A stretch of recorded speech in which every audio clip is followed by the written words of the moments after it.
éternel, nous voulons te rendre grâce encore et bénir ton nom pour ce jour.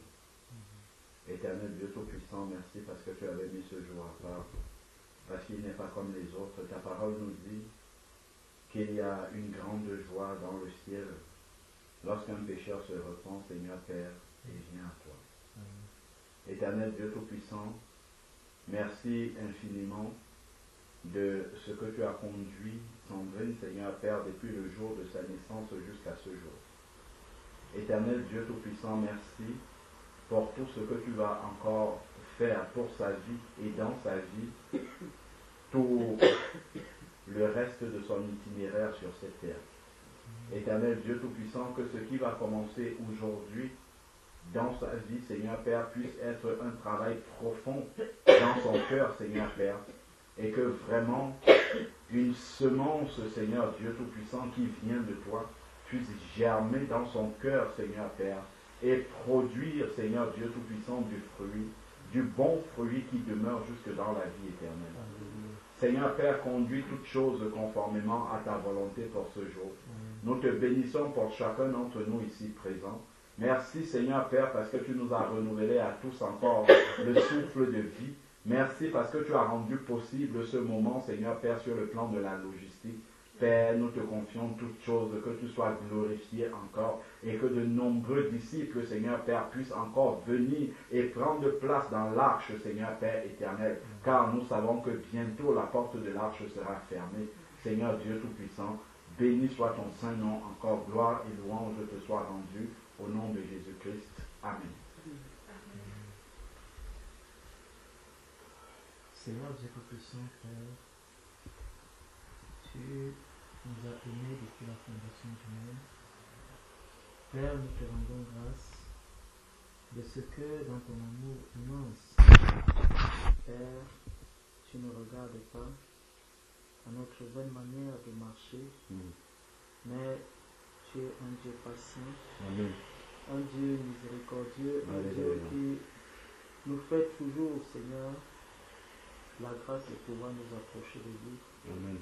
Père, dans ta patience, tu as permis que ma soeur Sandrine, oh Dieu, puisse, malgré ses voies tortueuses, Seigneur, retrouver la lumière qui vient de toi. Amen. Père éternel, c'est pour cela que nous te bénissons aujourd'hui. Alléluia. Nous sommes dans la joie et nous nous joignons, Seigneur, à tous ceux qui se réjouissent dans le ciel aujourd'hui. Père, pour te dire merci. Amen. Pour cette âme que tu es encore venu sauver sur la terre. Alléluia. Oh Seigneur Dieu, que l'œuvre que tu as commencée aujourd'hui ou depuis bien longtemps, Seigneur, aille jusqu'à l'aboutissement complet qui est le salut de son âme. Amen. Père éternel, ne permet pas que le témoignage qui viendra aujourd'hui de notre sœur, oh Dieu, que ce témoignage puisse encore disparaître et retourner, Seigneur, dans le monde. Amen. Mais permets, oh Dieu, que ses oreilles soient désormais attentives à ta voix, qu'elle suive le chemin qui est le tien. Amen. Et que partout où elle va se trouver, Seigneur Dieu, qu'elle sache qu'elle est devenue une nouvelle création. Alléluia. Merci Père éternel pour ton amour, pour sa fille, pour tous ceux qui l'ont connue, ô Père, parce que désormais, elle pourra donner le témoignage de ce que tu as accompli dans sa vie. Père, donne-lui d'aimer ta parole, donne-lui d'être toujours attaché à toi. Amen. Que dans sa vie, Seigneur Dieu, qu'elle te donne toujours les prémices, Seigneur, de ce que toi tu vas lui accorder. Ô Père éternel, que son temps te soit consacré et que désormais, Seigneur, elle ne parle plus en elle-même, mais qu'elle parle en ton nom. Ô Père éternel, nous te prions pour toute sa famille. Amen. Père, que l'œuvre que tu vas accomplir aujourd'hui dans la vie de notre sœur Sandrine soit un véritable témoignage pour toute sa famille, Dieu. Alléluia. Père éternel, permet qu'elle puisse vraiment montrer qu'elle a déjà changé dans sa manière de marcher, de parler, d'aimer, de consoler. Père, que tout soit nouveau autour d'elle. Merci Seigneur, parce que les âmes vont encore être converties au travers de la vie de notre sœur Sandrine.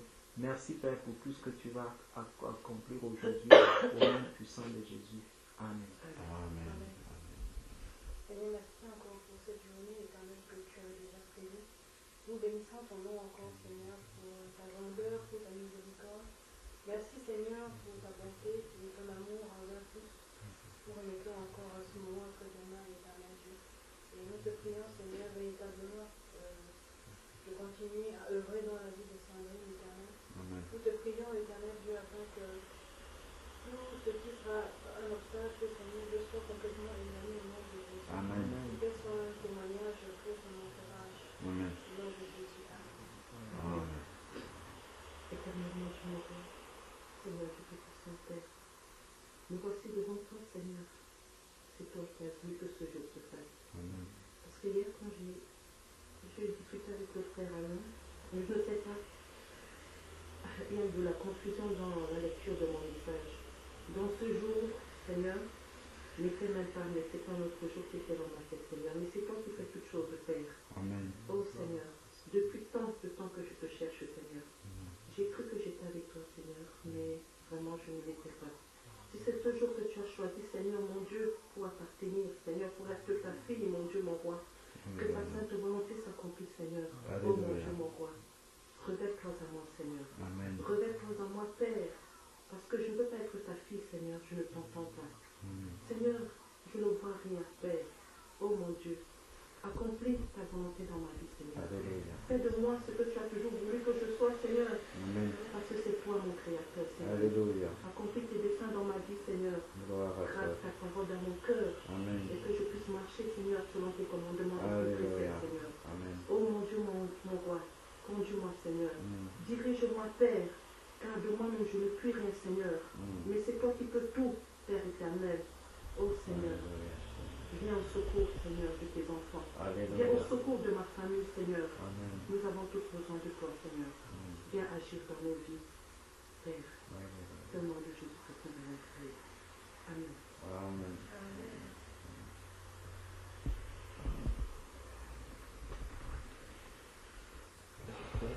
C'est ton portable qui sonne. Non, c'est le mien. Je vais dire quelque chose. Donc, en fait, après avoir discuté avec la sœur et tel qu'on l'a entendu dans ta prière, donc la sœur cherche vraiment le Seigneur et elle a l'impression de ne pas être en contact avec Dieu. Dans le sens où, comme elle disait, elle ne l'entend pas, elle ne le, elle ne voit pas se manifester, hein, c'est ça. C'est-à-dire que c'est un peu comme si elle parle avec Dieu, mais c'est un monologue. C'est ça, hein, si je comprends bien. Donc, on adresse des prières à Dieu, on parle à Dieu, mais il n'y a pas de retour. Tout à fait, exactement. Voilà.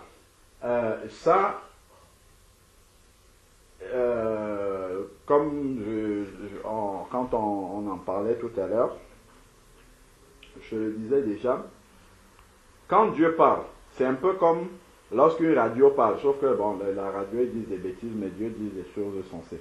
Donc, là où nous sommes ici, là, il y a certainement beaucoup de chaînes de radio qui sont en train d'émettre, mais on n'entend pas qu'est-ce qu'ils disent. On ne suit pas. Par contre, pour entendre ce qu'ils sont en train de dire, il faut prendre un transistor avec une antenne, donc voilà, et on met sur la bonne fréquence, et puis là on va commencer à capter les ondes en fait, et puis on va commencer à entendre tout ce qui est émis là où nous sommes en ce moment. C'est la même chose, en fait Dieu parle toujours. Dieu, il aime tellement les hommes qu'il parle aux hommes. Quand on voit dans le jardin d'Éden, Dieu est venu parler à Adam. Il est venu dire des choses à Adam, il leur a confié le jardin où il fallait le cultiver, c'est écrit dans Genèse, hein, Genèse 2, où il faut cultiver le jardin, il faut l'entretenir, et il a donné le commandement de ne pas de ne pas manger l'arbre de la connaissance du bien et du mal, mais il a la possibilité de manger tous les arbres. Donc Dieu parle de tout temps aux êtres humains, mais maintenant il faut que l'être humain entende. Et une fois qu'il a entendu, maintenant il faut qu'il obéisse. Là c'est en deux temps. Donc maintenant, pour entendre Dieu parler, retournons dans Genèse. On va commencer dès le début. Genèse.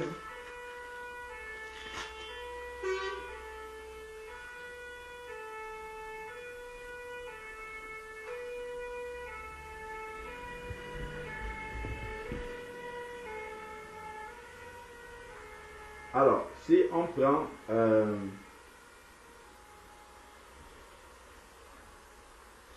prend Genèse chapitre 2, à partir du verset 24 par exemple. Genèse chapitre 1 verset 24 déjà. Chapitre 1 verset 24, c'est Dieu qui crée des choses. Verset 24, il est dit, Genèse 1 24, Dieu dit, donc Dieu parlait, que la terre produise des êtres vivants selon leur espèce de bétail, animaux terrestres, chacun selon son espèce, et il en fut ainsi. Dieu fit des animaux de la terre selon leur espèce, le bétail selon leur espèce, et tous les reptiles du sol selon leur espèce. Dieu vit que cela était bon.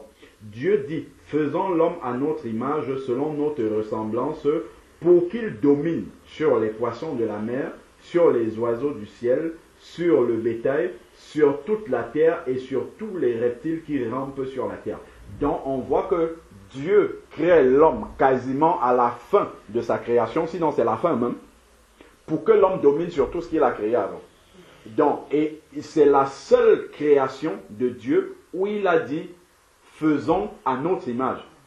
Voilà. Donc on voit en fait que l'homme, l'être humain, est la création déjà au summum de la création de Dieu, et c'est une créature qui est particulière parce qu'elle est à l'image de Dieu. Donc ensuite maintenant, verset 27, Dieu créa à son image, on nous le précise, il créa l'homme à son image.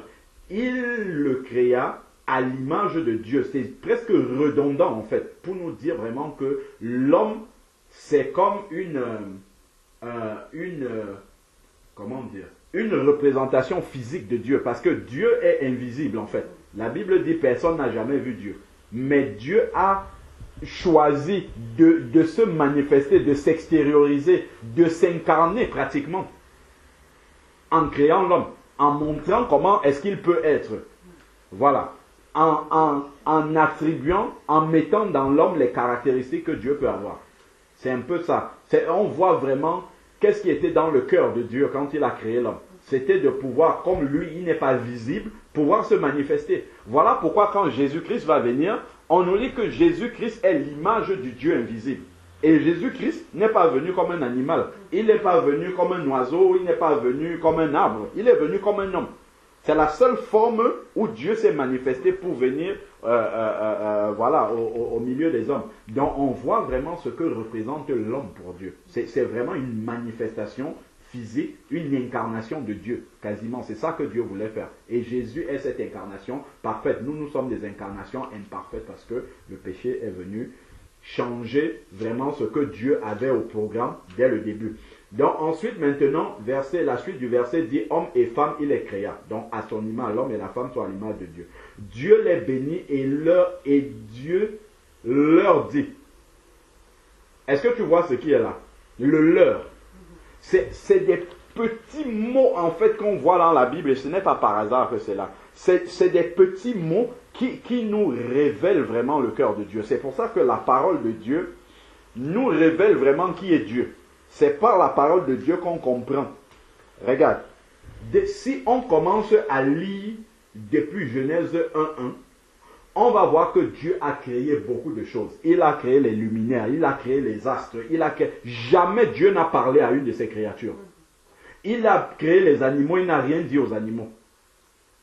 Mais quand il va créer l'homme, c'est écrit ici là, Genèse 2, verset 28, Dieu les bénit. Dieu n'a rien béni, hein. Toute la création de Dieu était bénie, mais l'homme est la seule, sauf si je me trompe, et après on peut regarder dans les détails, mais depuis Genèse 1.1, je n'ai pas vu que Dieu a béni une créature qu'il a fait. Ces créatures-là étaient bénies parce qu'elles sont créées de la parole de Dieu. Mais l'homme est la seule créature de Dieu où, après l'avoir créé, déjà béni, Dieu le bénit encore. C'est vraiment pour nous montrer qu'est-ce que l'importance que l'homme représente pour le cœur de Dieu. C'est pour ça que le cœur de Dieu a été déchiré quand l'homme a péché contre lui. Parce que Dieu avait formé vraiment, je ne sais pas, c'était une manifestation de lui en fait qu'il avait mis dans l'homme. Et c'est la seule créature, comme on lit ici, depuis que Dieu crée là, depuis Genèse 1:1, Dieu les bénit et Dieu leur dit. Donc Dieu a parlé. La seule créature à qui Dieu a parlé, ce sont les êtres humains. Dieu leur dit, soyez féconds. Pourquoi Dieu leur parle? Parce que ce sont les seules créatures qui peuvent entendre Dieu parler. Les autres créatures vont réagir à Dieu par instinct. C'est les animaux, par exemple, c'est par instinct. Ou bien les arbres. Les arbres réagissent de manière automatique. Mais l'homme est la seule créature de Dieu qui peut entendre Dieu parler et avoir une réaction, en fait. Donc, Dieu leur dit, soyez féconds, multipliez-vous, remplissez la terre et soumettez-la, dominez sur les poissons de la mer, sur les oiseaux du ciel et sur tous les animaux, sur tout animal qui rampe. Dieu dit, voici, je vous donne toute l'herbe porteuse de semences qui est à la surface de toute la terre, et tout arbre fruitier porteur de semences, ce sera votre nourriture. À tout animal de la terre, à tout oiseau du ciel, à tout ce qui rampe sur la terre et qui souffle sur la vie, je donne tout herbe. En fait, Dieu est en train de répartir comment on va s'alimenter les animaux qu'il a créés et les êtres humains. Mais on voit la différence. C'est à l'être humain, en fait, qu'il dit de comment les animaux vont s'alimenter. Quand tout à l'heure, là, on a lu au verset 24, quand Dieu créait les animaux, à la fin, il n'a pas dit au lion, toi, tu vas manger, je ne sais pas moi, les animaux plus petits que toi, tu vas chasser. Toi, la panthère, tu vas manger ceci. Il n'a pas parlé comme ça. Mais ici, quand il a créé l'homme, il peut dire à l'homme que les oiseaux vont manger ceci et ainsi de suite. Parce que l'homme est vraiment, c'est la représentation, en fait, l'incarnation de Dieu sur la terre. C'est ça l'homme. C'est ce que Dieu voulait faire. Mais après, il ne faut pas, après qu'on on va transformer en disant que nous sommes des petits dieux et tout ça. C'est pas de ça du tout que je parle. Je veux simplement qu'on arrive à réaliser que quand Dieu créait l'homme, vraiment, c'était pour être au sommet de sa création et représenter, pouvoir parler avec l'homme. Avoir une des créatures avec lesquelles il peut parler. Donc effectivement, quand tu dis par exemple, ma sœur, que je parle à Dieu et Dieu ne m'entend pas ou bien je n'arrive pas à entendre Dieu, c'est quelque chose en fait qui attriste le cœur de Dieu. Pas parce que tu le dis, hein, parce que Dieu veut que tous les êtres humains l'entendent. Dieu veut être en contact avec les êtres humains. Donc Dieu veut plus que toi être en contact avec toi. En fait, c'est ça que je veux dire. C'est-à-dire que Dieu, quand il te créait, c'était pour que tu sois en contact avec lui.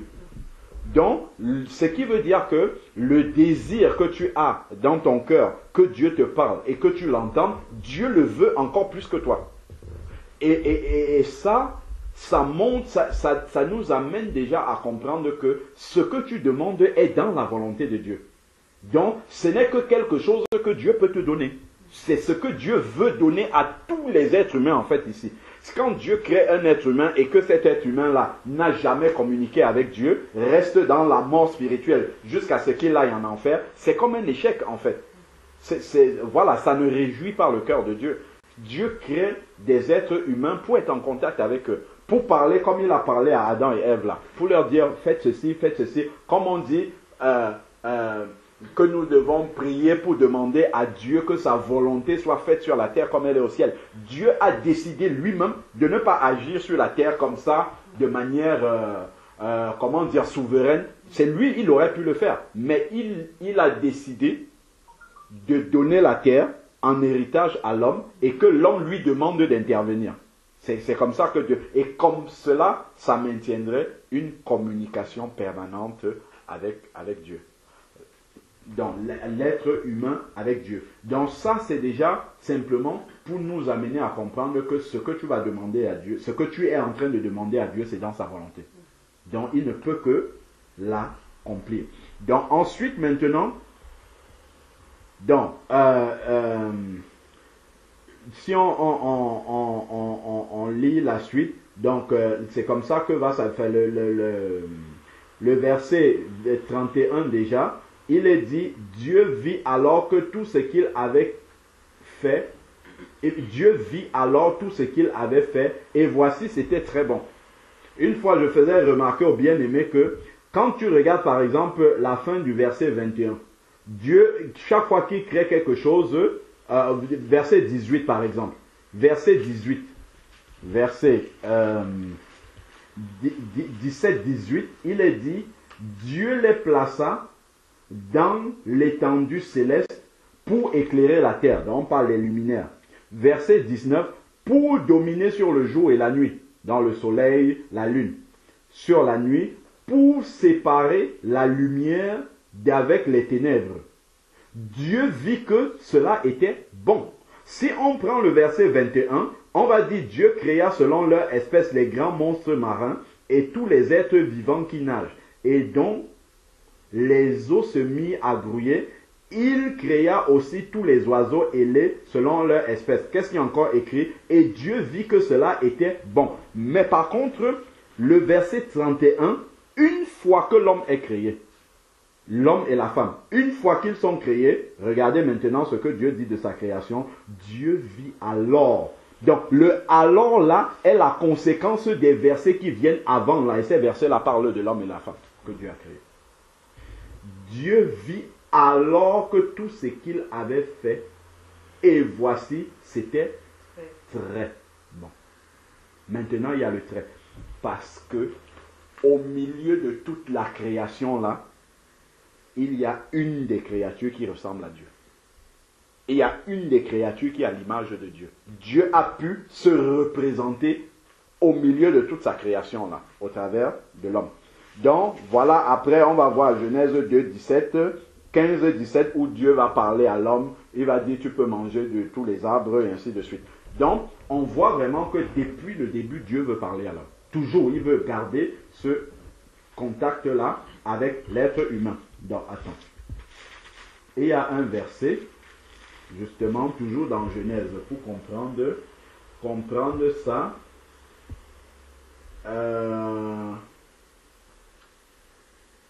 Prenons Genèse chapitre 2.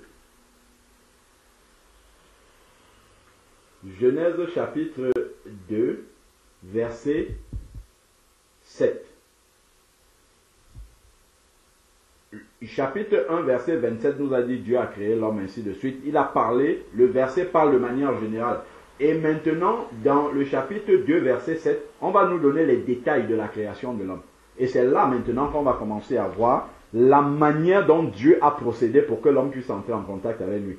L'Éternel Dieu forma l'homme de la poussière du sol.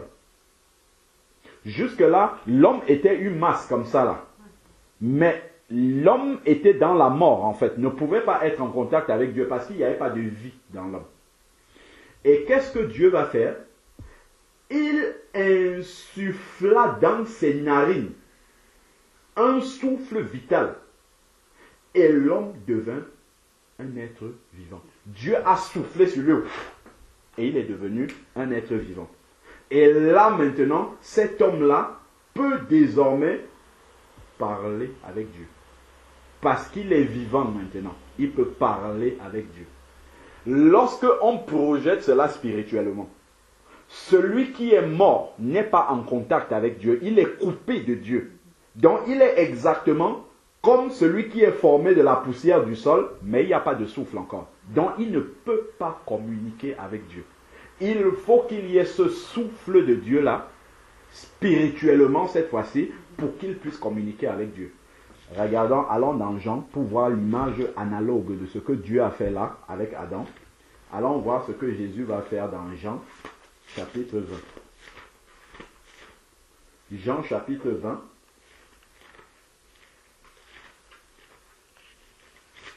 Jean chapitre 20, verset 19. Jean chapitre 20, verset 19, jusqu'au verset 22. Jean chapitre 19, Jean chapitre 20, verset 19 à 22, il est dit, le soir de ce jour qui était le premier de la semaine, les portes du lieu où se trouvaient les disciples étaient fermés par la crainte qu'ils avaient des Juifs. Jésus vint Et debout au milieu d'eux, il leur dit, c'est après la résurrection, que la paix soit avec vous. Quand il eut dit cela, il leur montra ses mains et son côté. Les disciples se réjouirent en voyant le Seigneur. Jésus leur dit de nouveau, que la paix soit avec vous. Comme le Père m'a envoyé, moi aussi je vous envoie. Voilà l'ordre de mission, mais il y a besoin de quelque chose. Après ces paroles, il souffla sur eux, de la même manière que Dieu a soufflé sur Adam. Et une fois, si on revient dans Genèse, une fois que Dieu a soufflé sur Adam, maintenant il va lui donner des directives. Vous n'allez pas manger de l'arbre de ce fruit, vous allez manger de tous les arbres et ainsi de suite. Vous n'allez pas manger de cet arbre, mais vous allez manger de tous les autres arbres. Après que Adam soit devenu une âme vivante. De la même manière ici, Jésus souffle sur les disciples. Il souffla sur eux et leur dit, recevez le Saint-Esprit. Voilà en fait comment, de manière analogue avec ce que Dieu a fait pour Adam en soufflant sur lui pour qu'il devienne une âme vivante et qu'il puisse communiquer avec Dieu. De la même manière, Jésus a soufflé sur ses disciples pour que ses disciples puissent communiquer avec Dieu. Pourquoi? Parce que tant qu'il était vivant, c'est lui qui communiquait avec Dieu et il le disait aux disciples. Maintenant qu'il va partir, il faut qu'il envoie le Saint-Esprit pour qu'eux puissent communiquer directement avec Dieu. Puisqu'il ne sera plus là, il ne sera plus l'intermédiaire en fait. C'est le Saint-Esprit qui sera l'intermédiaire maintenant avec Dieu, qui va permettre aux hommes de communiquer directement avec Dieu. Donc, si on retourne dans Jean chapitre 4, on va comprendre pourquoi les choses sont faites ainsi. Jean chapitre 4,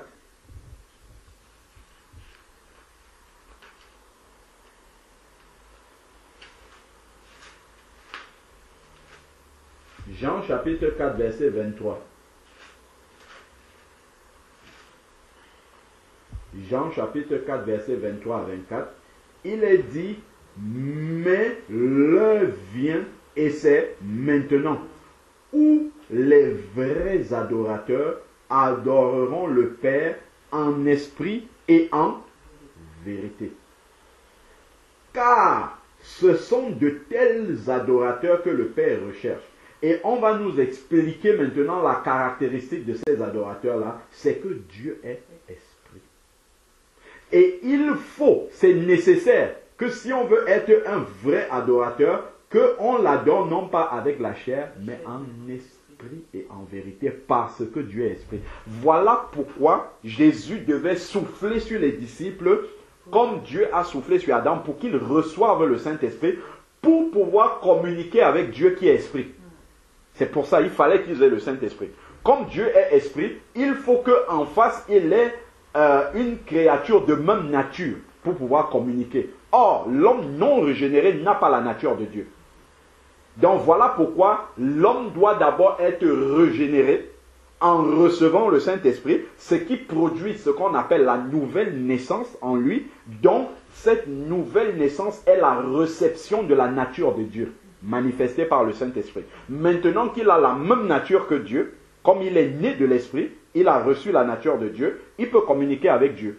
Parce que Dieu, les êtres humains peuvent parler entre eux, mais nous, par exemple, bon, c'est vrai, on essaye de dire des mots aux animaux, on les voit réagir, on se dit qu'ils ont compris, mais un animal ne peut pas parler le même langage que l'être humain et être sur la même longueur d'onde. Ce sont les espèces de même nature qui communiquent entre elles. Si on voit les chats entre eux, ils se comprennent bien, parfaitement. Nous, on essaye d'avoir des interprétations pour communiquer avec les animaux, mais entre eux, les animaux, ils se comprennent parfaitement. De même que les êtres humains, pour peu qu'on parle la même langue, on se comprend, même si on ne parle pas la même langue, même seulement la gestuelle, on comprend ce qu'on veut dire.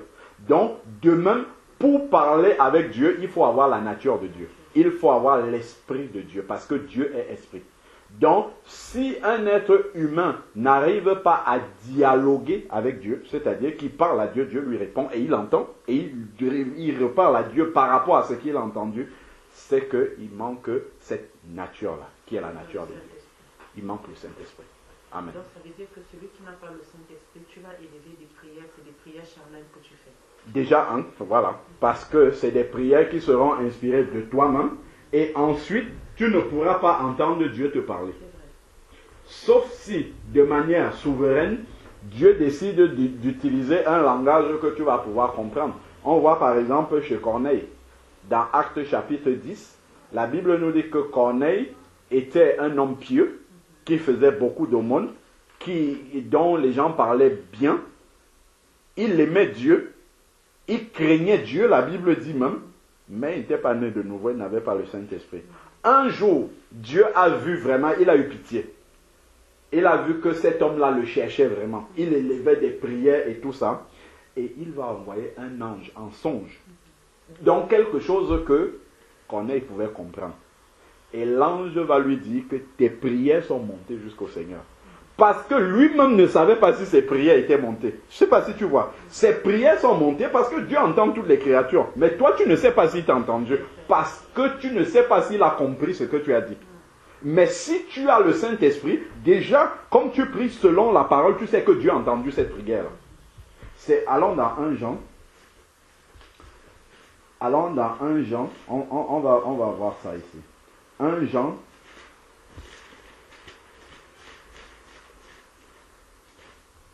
1 Jean chapitre 5.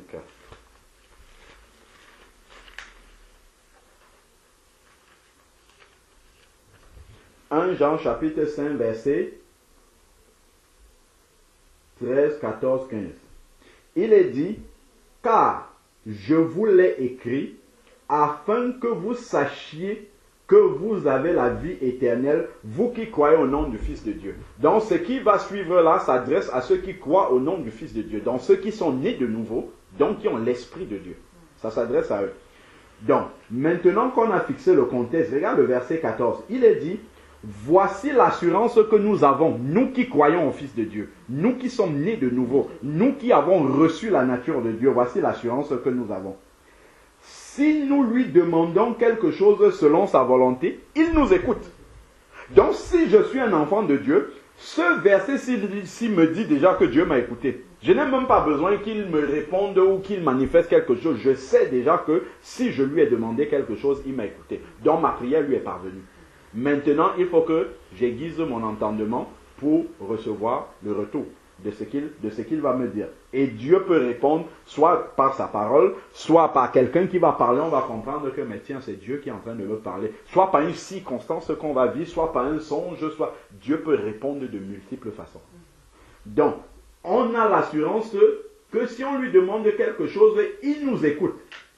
Et le verset 15 nous dit, si nous savons qu'il nous écoute, quoi que ce soit que nous lui demandions, nous savons que nous possédons ce que nous lui avons demandé. Puisqu'on a cette assurance-là qu'il a entendue. Et comme ce que nous lui avons demandé est censé être quelque chose qui est selon sa volonté, parce que c'est selon son esprit qu'on lui a demandé cette chose-là, forcément, nous savons que nous possédons la chose. Donc, voilà comment on comprend que pour communiquer avec Dieu, il faudrait impérativement le Saint-Esprit. Et quand, dans Acte 10, on voit Corneille avec de très bonnes dispositions de cœur, mais il ne pouvait pas dialoguer avec Dieu. C'était un monologue. Il faisait monter les prières. Il ne savait même pas si c'était entendu.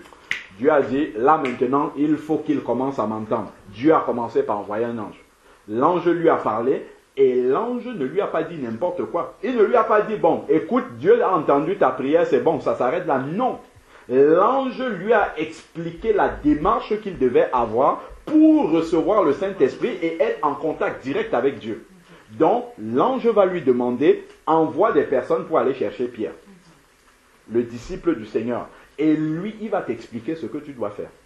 Et Pierre est arrivé chez Corneille, acte 10, il va commencer à expliquer la parole de Dieu. Et qu'est-ce que Dieu va faire? Il fait descendre le Saint-Esprit sur ceux qui écoutent la parole. Parmi lesquels il y a Corneille. Pour que Corneille puisse maintenant dialoguer directement avec lui.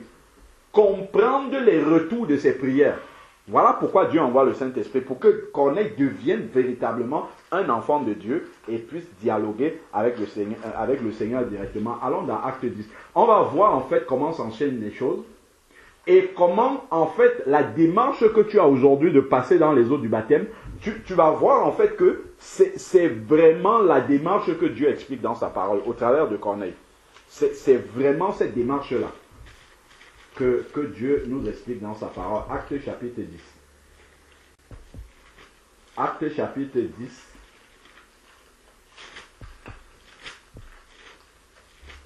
Il nous est dit ici, il y avait à Césarée verset 1. Acte chapitre 10, verset 1. Il nous est dit qu'il y avait à Césarée un homme du nom de Corneille, centenier de la cohorte appelée italienne. Regardons les caractéristiques qu'il avait. Il était pieux, avec toute sa maison. Il craignait Dieu. Donc là, on peut dire, waouh, mais ça, c'est quelqu'un que Dieu doit entendre et lui aussi doit parler avec Dieu tous les jours. Quand on regarde seulement ce qui est écrit là, il faisait beaucoup d'aumônes, donc il avait même déjà des signes de transformation. Il faisait beaucoup d'aumônes et il priait Dieu, pas simplement de temps en temps. Constamment, il priait Dieu. Même comme il n'avait pas de retour, même comme il ne savait pas si Dieu écoutait ses prières. Il priait constamment. Il priait Dieu constamment. Vers la 9e heure du jour, il vit clairement dans une vision. Donc voilà comment Dieu va commencer à lui montrer, va l'amener en fait à pouvoir entrer en contact avec Dieu et pouvoir avoir le retour de ses prières, parce que c'est ça qui lui manquait. Donc ici, Dieu va envoyer un ange qui entrait chez lui, donc il vit clairement en vision, un ange qui entrait chez lui et lui dit Corneille. Et il fixa les regards sur lui et, saisi de crainte, il lui dit, qu'y a-t-il, Seigneur? Donc on voit que même dans le plus profond de son cœur, il y a une soumission à Dieu. Il répond Seigneur. Il sait, il se dit que ça c'est une manifestation surnaturelle, ça doit venir de Dieu. Donc il dit, qu'y a-t-il, Seigneur? Et on voit qu'il ne connaît pas bien Dieu parce que c'est un ange qui l'appelle Seigneur. Donc s'il avait déjà la révélation du Saint-Esprit, il n'appellerait pas un ange Seigneur.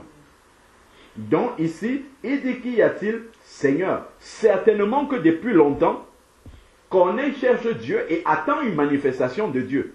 Il a soif de savoir, est-ce que ce Dieu l'entend même ce que je dis? Parce que on ne peut pas prier constamment, on ne voit rien, on n'entend rien et on reste comme... Il y a une soif dans le cœur. Et Dieu va répondre à cette soif-là.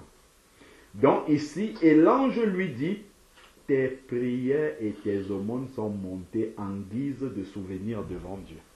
Donc enfin, Dieu a répondu dans un langage qui était accessible à Corneille, pour que Corneille ait un retour sur les prières qu'il fait depuis, sur les aumônes qu'il fait depuis. Donc l'ange lui dit, Dieu a entendu, c'est bon. Mais l'ange ne va pas le laisser là. Parce que si l'ange le laisse à ce stade-là et repart, ça veut dire qu'à chaque fois que Corneille parle à Dieu, il faut qu'il y ait un intermédiaire qui vienne lui dire si Dieu a compris, et Dieu ne veut pas ça. Dieu veut être en contact direct avec l'être humain. Dieu veut cette relation intime avec l'être humain. Si nous gardons un doigt ici, gardons un doigt là dans Acte 10, allons dans Matthieu 25. On va voir quelque chose là. Matthieu 25, après on va prendre Matthieu 7. Il y a des mots, en fait, que Dieu utilise dans la parole qui renvoient à ce que nous sommes en train de voir là. Matthieu chapitre 25. Matthieu chapitre 25, à partir du verset, du premier verset là, on nous parle de la parabole des vierges. Il y a les vierges sages, il y a les vierges folles. Bon, je nous économise la lecture, je veux juste m'arrêter sur un mot. Dans ce chapitre, c'est normalement la parabole des vierges, c'est Matthieu 25 du verset 1 au verset 13, mais je ne vais pas lire tout, je vais juste m'arrêter sur un mot qui m'intéresse. Donc, voilà, au milieu, à partir du verset 6, donc il y a les vierges sages et folles, ainsi de suite. À partir du verset 6, il est dit, au milieu de la nuit, il y eut un cri. Voici l'époux sorti à sa rencontre. Alors toutes ces vierges se levèrent et préparèrent leur lampe. Les folles dirent aux sages, donnez-nous de votre huile, car nos lampes s'éteignent. Les sages répondirent, non, il n'y en aurait pas assez pour nous et pour vous. Allez plutôt chez ceux qui en vendent et achetez-en pour vous. Pendant qu'elles allaient en acheter, l'époux arriva. Celles qui étaient prêtes entrèrent avec lui au festin des noces, et la porte fut fermée. Verset 11. Plus tard, les autres vierges arrivaient et dirent, Seigneur, Seigneur, ouvre-nous. C'est la réponse du Seigneur qui m'intéresse. La réponse du Seigneur, si nous intéresse, regardons ce que le Seigneur leur dit. Il ne leur dit pas, vous êtes des vierges folles, ainsi de suite. Il va expliquer ce qu'on entend par vierge folle. Le Seigneur dit, mais il leur dit, en vérité, je vous le dis, je ne vous connais pas. Je ne vous connais pas. Gardons le doigt si je ne vous connais pas là. Allons dans Genèse chapitre 4. Quand il dit je ne vous connais pas, c'est un langage qui est spirituel. Souvent, comme la Bible nous dit, l'Ancien Testament est l'ombre des choses à venir. Il y a des choses qui sont dans le domaine physique que le Nouveau Testament, la Nouvelle Alliance reprend dans le domaine spirituel. Il faut bien comprendre les choses. Prenons Genèse chapitre 4. Genèse chapitre 4 verset 1. Il est dit, Genèse 4 verset 1, l'homme connut Ève sa femme, et elle devint enceinte et accoucha de Caïn. Elle dit, j'ai mis au monde un homme avec l'aide de l'Éternel. C'est écrit ici que l'homme connut Ève sa femme. Et la suite, c'est qu'il y a un enfant. On comprend qu'est-ce que ça veut dire. Ça veut dire qu'ils ont eu une relation intime et de là est né un enfant. Donc, il s'agit connaître, ça c'est dans la relation homme-femme, il s'agit d'intimité. Donc, Jésus reprend cette expression-là dans le domaine spirituel maintenant. Quand il dit, dans Matthieu, on était dans Matthieu 25, je ne vous connais pas, c'est que nous n'avons pas d'intimité ensemble. Voilà, c'est ça que ça veut dire. Nous n'avons pas d'intimité ensemble. Voilà pourquoi elles sont folles. Nous n'avons pas d'intimité ensemble. Donc, ça, c'est pour revenir à Acte 10 là. Là où Corneille a prié et l'ange est venu lui répondre. Donc, Dieu ne veut pas qu'il y ait d'intermédiaire comme ça, que ça soit toujours un ange qui vienne répondre. Dieu veut qu'on ait une intimité. C'est ça qu'il a reproché aux vierges folles, de n'avoir pas d'intimité avec lui. Donc, Dieu veut cette intimité-là. Et d'ailleurs, je disais tout à l'heure dans Matthieu 7, on voit aussi, pour la deuxième fois, Matthieu 25 nous parle déjà du jugement, pas d'intimité avec Dieu. Ensuite, ici, Matthieu 7 nous révèle encore la même chose, où Jésus a parlé aussi. On voit bien les sages qui ont dit Seigneur, Seigneur. Et on voit qu'est-ce que le Seigneur leur a répondu. Dans Matthieu 7, on a la même chose aussi. Matthieu 7, verset 21. Matthieu chapitre 7, verset 21, il est dit, quiconque me dit Seigneur, Seigneur, comme les folles ont dit là, n'entrera pas forcément dans le royaume des cieux. La porte leur était fermée, dans Matthieu 25, aux folles. Mais celui-là seul qui fait la volonté de mon Père qui est dans les cieux. Beaucoup me diront en ce jour-là, Seigneur, Seigneur, n'est-ce pas en ton nom que nous avons prophétisé, en ton nom que nous avons chassé les démons, en ton nom que nous avons fait beaucoup de miracles, alors je leur déclarerai, je ne vous ai jamais connu. Toujours l'expression connaître. C'est-à-dire que nous n'avons jamais eu d'intimité ensemble. Donc, comme c'est ça que Dieu recherche, d'avoir de l'intimité avec l'homme, excusez-moi, ça me revient comme ça à l'esprit maintenant. Est-ce que quand un homme marié avec une femme, comme la Bible a dit là dans Genèse 4, quand Adam a connu Ève, sa femme, déjà à ce moment-là, Caïn est le troisième homme qui vient sur la terre, le troisième être humain. Il n'y a pas d'autre être humain sur la terre. Donc forcément, quand Adam connut Ève, il n'y avait pas quelqu'un qui était là. Pendant cette relation intime-là, il n'y avait pas quelqu'un qui était là. Donc, de même, dans le mariage aujourd'hui, il serait complètement abominable d'imaginer qu'un homme est dans l'intimité avec son épouse et qu'il y ait une tierce personne qui soit là. On est bien d'accord. De même, Dieu ne veut pas qu'il y ait un intermédiaire dans notre intimité avec lui. C'est ça qui se passe en fait dans Actes chapitre 10 avec Corneille. L'ange est venu lui dire, parce que Corneille n'a pas encore d'intimité avec Dieu. Mais Dieu ne veut pas lui répondre toujours de cette manière-là, de devoir lui envoyer un ange pour lui dire. Dieu veut lui parler directement. Dieu veut qu'il y ait cette intimité-là. Donc, sans intermédiaire, que Dieu voit. Voilà pourquoi, regardons encore le doigt, que Dieu soit béni. Jean chapitre 14.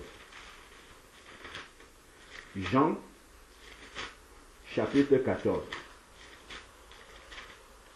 Jean chapitre 14 nous explique dans le détail la manière dont cette intimité-là se fait. Jean chapitre 14. Jean chapitre 14 nous dit ici là, à partir du verset 15. Si vous m'aimez et que vous gardez mes commandements, moi je prierai le Père et il vous donnera un consolateur qui sera éternellement avec vous. Donc le Seigneur annonce déjà un consolateur qui sera éternellement avec nous. Même dans le ciel, là-bas, on aura toujours le Saint-Esprit. Le consolateur. Il sera éternellement avec nous. Après, il va entrer dans les détails maintenant. Il dit l'esprit de vérité que le monde ne peut recevoir. Donc, ceux qui ne sont pas en Christ, ceux qui ne sont pas en Jésus, ceux qui n'ont pas reçu la nature de Dieu, ils ne peuvent pas avoir cela. Ils auront toujours le monde en eux. Continuons maintenant. Parce qu'ils ne le voient pas et ne le connaît pas. Il n'est pas en intimité. Le monde ne peut pas être en intimité avec le consolateur, avec le Saint-Esprit. Pourquoi? Parce que le monde est caractérisé par le péché. Gardons encore un doigt ici là. On va revenir sur tous les textes là qui sont en train de s'imbriquer les uns avec les autres. Le monde ne peut pas être en intimité. Il ne peut pas connaître le Saint-Esprit. Il ne peut pas être en intimité avec le Saint-Esprit. Pourquoi? La Bible nous dit dans 1 Jean 5, verset 19, que le monde est dominé par le malin. C'est ce qui est écrit là. 1 Jean, chapitre 5, verset 19. Il est dit, nous savons que nous sommes de Dieu. Et le monde auquel nous n'appartenons pas est celui qui... Attends, non. Verset 19, oui. Nous savons que nous sommes de Dieu et que le monde entier auquel nous n'appartenons pas est sous le pouvoir du malin. Le monde est sous le pouvoir du malin.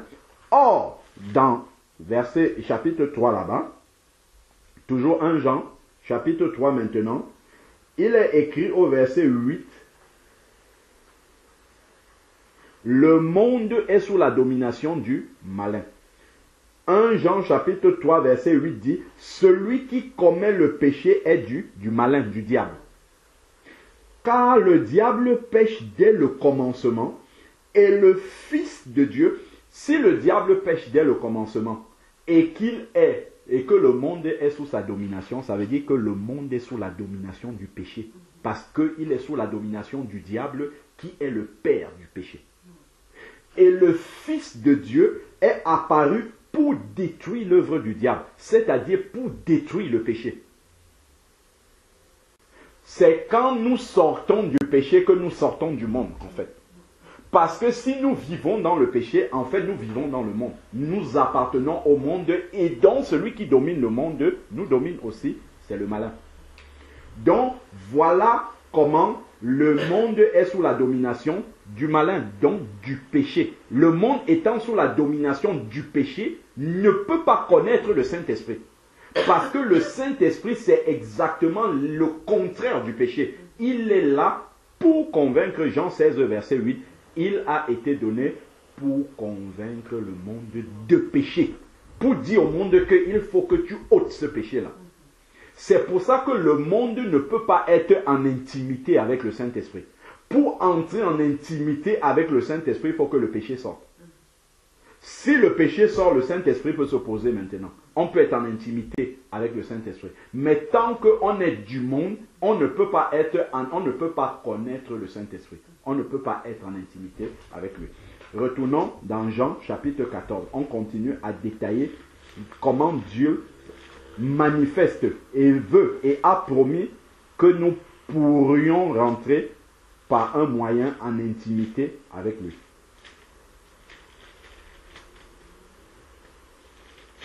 Il est dit, nous continuons dans Jean chapitre 14, donc on a dit parce que, à verset 17, Jean 14 verset 17 dit, l'esprit de vérité que le monde ne peut recevoir. Parce que si quelqu'un reçoit le Saint-Esprit, il n'est plus du monde, c'est terminé. Il sort du monde en fait. Le Saint-Esprit le sort du monde directement. Donc voilà pourquoi, tant que quelqu'un reste du monde, il ne peut pas avoir l'Esprit de Dieu et il ne peut pas le connaître. Il ne peut pas être en intimité avec l'Esprit de Dieu. Parce qu'il ne le voit pas, nous sommes à la suite du verset 17 de Jean 14, et ne le connaît pas, donc on n'est pas en intimité avec lui. Mais vous, donc à contrario, vous qui n'êtes pas du monde, nous sommes dans le monde, mais nous ne sommes pas du monde. Mais vous qui n'êtes pas du monde, vous le connaissez. Vous êtes en intimité avec lui. Vous le connaissez parce qu'il demeure près de vous et qu'il sera comment? En vous. Et parce qu'il sera en vous. Pardon, excusez-moi d'être trivial. Regardez la relation entre l'homme et la femme. Regardez ce qui est écrit ici. C'est-à-dire que ce qui est d'abord dans le domaine physique, après est repris spirituellement. Il sera en vous. Et là, c'est l'intimité avec Dieu. C'est le Saint-Esprit qui est en nous. Excusez-moi, c'est encore trop trivial. L'époux, l'épouse, c'est l'Église. Et le Saint-Esprit est en nous. Dans le domaine physique, il y a l'homme et il y a la femme. Et on sait comment se passe la relation intime. Donc, en fait, Dieu n'a pas fait les choses au hasard. Quand on voit vraiment comment les choses naturelles, en fait, sont là pour nous expliquer spirituellement ce qu'il y a. Et nous permettre de comprendre exactement comment spirituellement les choses doivent se passer. Donc, pour que Dieu soit en intimité avec quelqu'un, il faut que le Saint-Esprit soit en nous, comme un homme peut être en intimité avec son épouse. Il faut que le Saint-Esprit soit en nous. Donc, si le Saint-Esprit n'est pas en nous, on ne peut pas avoir cette intimité-là avec Dieu. Et c'était ça le problème de Corneille. Il fallait encore que Dieu passe par un intermédiaire qui est un ange pour lui dire. Il peut encore arriver ponctuellement aujourd'hui que, non, je ne vais même pas dire ponctuellement, exceptionnellement, que quelqu'un a le Saint-Esprit, Dieu va quand même passer par un ange pour lui dire quelque chose. Et généralement, Dieu déjà, comme tu as l'Esprit de Dieu et que cette parole est inspirée par l'Esprit, la première réponse de Dieu, c'est ce que tu lis là déjà. Donc Dieu te l'explique. Voilà ce que je t'ai dit. Ensuite, Dieu peut te parler directement au travers d'un son, au travers de... Mais dans tous les cas, c'est toujours le Saint-Esprit qui t'explique qu'est-ce que Dieu est en train de dire là. Comment est-ce que Dieu est en train de te parler? Ainsi de suite. Parce qu'il habite en toi. Donc, continuons, poursuivons ici. Il dit ici, Jean 14, verset 17, « Parce qu'il demeure près de vous et qu'il sera en vous, je ne vous laisserai pas orphelin. Je viens vers vous. » C'est le Saint-Esprit qui viendra vers. c'est encore très trivial. Hein. Toujours, c'est le domaine de l'intimité entre l'homme et la femme dans le mariage nous explique ce qui est en train de se passer entre Dieu et son Église. Quand on voit par exemple, je ne sais pas dans Genèse combien c'est dit que Abraham est allé vers, comment on appelle, l'Égyptienne, la mère d'Ismaël. Et puis elle devint enceinte. Aller vers quelqu'un. C'est toujours dans le sens de l'intimité en fait. Je viens vers vous. C'est-à-dire que Jésus nous dit qu'il fera en sorte que nous ayons une intimité avec lui au travers du Saint-Esprit qui agit en nous. Donc ici, je viens vers vous. C'est le Saint-Esprit qui viendra à nous. Donc, encore un peu de temps et le monde ne me verra plus, mais vous me verrez parce que moi je vis et que vous aussi vous vivez. Comment est-ce qu'ils verront Jésus? Au travers du Saint-Esprit qui sera en eux. En ce jour-là, vous connaîtrez que moi je suis en le Père, en mon Père, vous en moi et moi en vous. Si je prends maintenant le verset 20. Alors, il y a un verset qui nous explique clairement. Voilà, verset 23. Jean 14, verset 23, nous dit, Jésus lui répondit, si quelqu'un même il gardera ma parole. Ça c'est encore le Saint-Esprit, c'est le fruit de l'Esprit en fait, qui nous pousse à garder la parole de Dieu. C'est la conséquence d'avoir le Saint-Esprit en nous. Ça nous pousse à garder la parole de Dieu. Comme il a dit dans Matthieu 7, verset 21, celui-là seul qui fait la volonté de mon Père entrera dans le royaume des cieux. Donc ensuite, ici, là, il va nous dire, si quelqu'un même, il gardera ma parole, et la conséquence, mon Père l'aimera et nous viendrons vers lui. C'est toujours la notion d'intimité en fait. Quand nous regardons dans le domaine physique, projeté dans le domaine spirituel, c'est ça. C'est d'avoir, nous viendrons vers lui pour avoir une intimité avec lui. Une intimité spirituelle cette fois-là, avec Dieu. Donc nous viendrons vers lui et nous ferons notre demeure chez lui, en lui. Nous habiterons en lui. C'est-à-dire que le Père, le Fils, le Saint-Esprit, en fait, c'est l'Esprit de Dieu qui habitera dans cette personne. Et c'est de cette manière-là, en fait, qu'on entre dans l'intimité avec Dieu.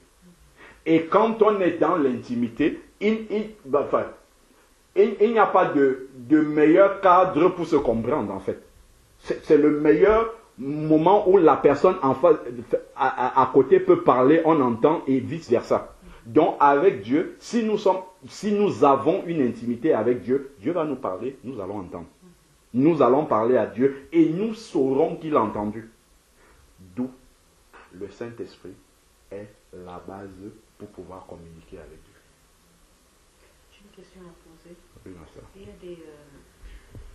y a des personnes qui dorment, qui ont des révélations en fait. Bon. Et parfois, je connais une sœur, c'est une Gabonaise, qui a beaucoup de révélations. Bon, je ne sais pas si non. Il faut savoir de qui vient cette révélation. Elle a beaucoup de visions. Oui. Et parfois, elle est confuse. Elle me dit, il faut qu'elle se mette en prière pour que le Seigneur lui révèle de qui viennent ces messages. Est-ce que ces messages viennent de l'autre esprit ou est-ce que ça vient de Dieu? Et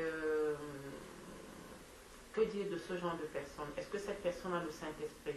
Une personne qui fait tout le temps des visions, qui par exemple, tout ce qu'elle vit, ou alors elle peut entrer dans une église, elle peut entrer dans une dénomination, et dans la nuit, elle va faire un rêve, où on vient lui dire, écoute, là où tu étais, c'est pas le bon endroit, sors de là. Là maintenant, c'est quel esprit qui lui parle? Ou alors parfois elle peut dormir, tout le temps elle rêve des morts, elle est dans un cimetière.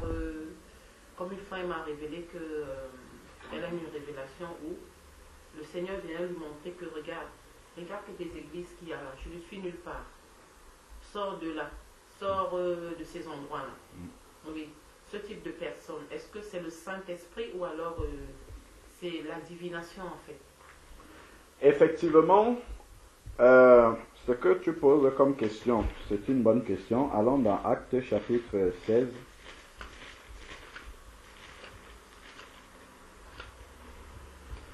Tout comme le Saint-Esprit parle, le diable peut aussi parler.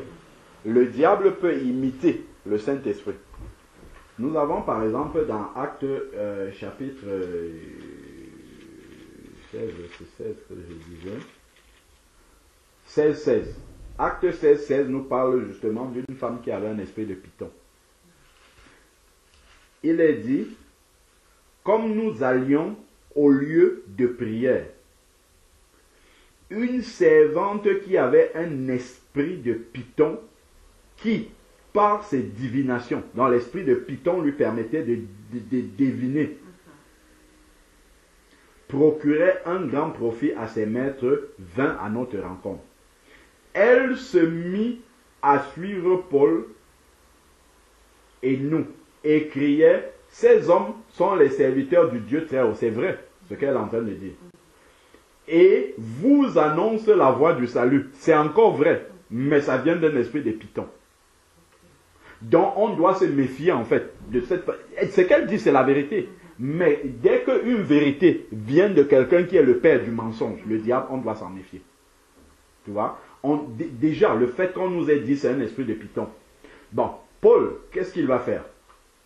Lui, devant cela, il ne va pas rester et dire, waouh, elle dit que nous sommes des serviteurs de Dieu merveilleux, c'est un enfant de Dieu, c'est quelqu'un qui cherche Dieu. Elle fit cela pendant plusieurs jours. Paul excédé. Bien qu'elle disait que ça, ce sont les serviteurs du Dieu très haut, écoutez ce qu'il vous annonce. Paul, lui, l'a discerné que ça ne venait pas de Dieu. Il y avait un esprit malin derrière. Alors qu'elle disait ça pendant... Imaginons un peu, on arrive dans une ville pour faire une campagne d'évangélisation, on descend dans la rue, quelqu'un marche devant vous, il dit, écoutez ces gens, ce qu'ils vous disent c'est la vérité. Mais eux, ils ont discerné que ça, même comme elle dit la vérité là, il y a un esprit derrière. Il y a un esprit derrière. Ça ne vient pas de Dieu ce qu'elle est en train de dire. Tout comme quelqu'un d'autre peut dire ça et ça vient de Dieu. Tu vois? Donc le malin peut toujours s'arranger à emballer quelque chose qui a une apparence de vérité comme ça, mais alors que la source, la provenance vient d'un esprit malin. Donc, la personne peut même être embrouillée comme ça. Et puis, je vais nous donner ce que dit la parole de Dieu pour tester, en fait. Tester, est-ce que c'est quelqu'un qui vient de la part de Dieu? Donc, Paul excédé se retourna et dit à l'esprit. Paul a parlé à l'esprit, alors que c'est de belles paroles qui sortent là. Mais Paul a vu et discerné qu'il y avait un esprit et il a parlé à l'esprit. Je t'ordonne au nom de Jésus de sortir d'elle. Et il sortit à l'instant même. Donc on voit que de bonnes choses, c'est pour ça que souvent, certaines personnes sont séduites. Quand on dit par exemple, quelqu'un vient, il commence à dire, j'ai eu une révélation, j'étais allé en enfer, j'ai fait ceci, j'ai vu des pasteurs, les ceci, cela, les Michael Jackson en enfer, ils criaient ainsi. Quand on leur dit que ça ne vient pas de Dieu, mais comment le diable peut dire repentez-vous? Regardez ce que la femme l'a dit. Avec un esprit de python.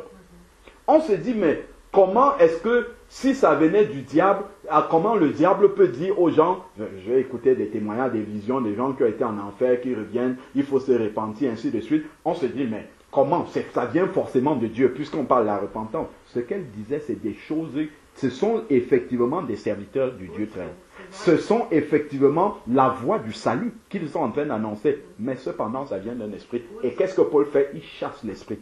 Il ne dit pas non. Écoutez quand même ce que ce mauvais esprit-là vous dit, mais ça vient de... Non, il chasse l'esprit d'abord. Donc, de même, 1 Jean chapitre 4 maintenant, nous explique comment il faut traiter spirituellement tout ce qui arrive là. 1 Jean chapitre 4, verset 1. C'est déjà une mise en garde que le Seigneur nous fait Bien-aimés, ne vous fiez pas à tout esprit,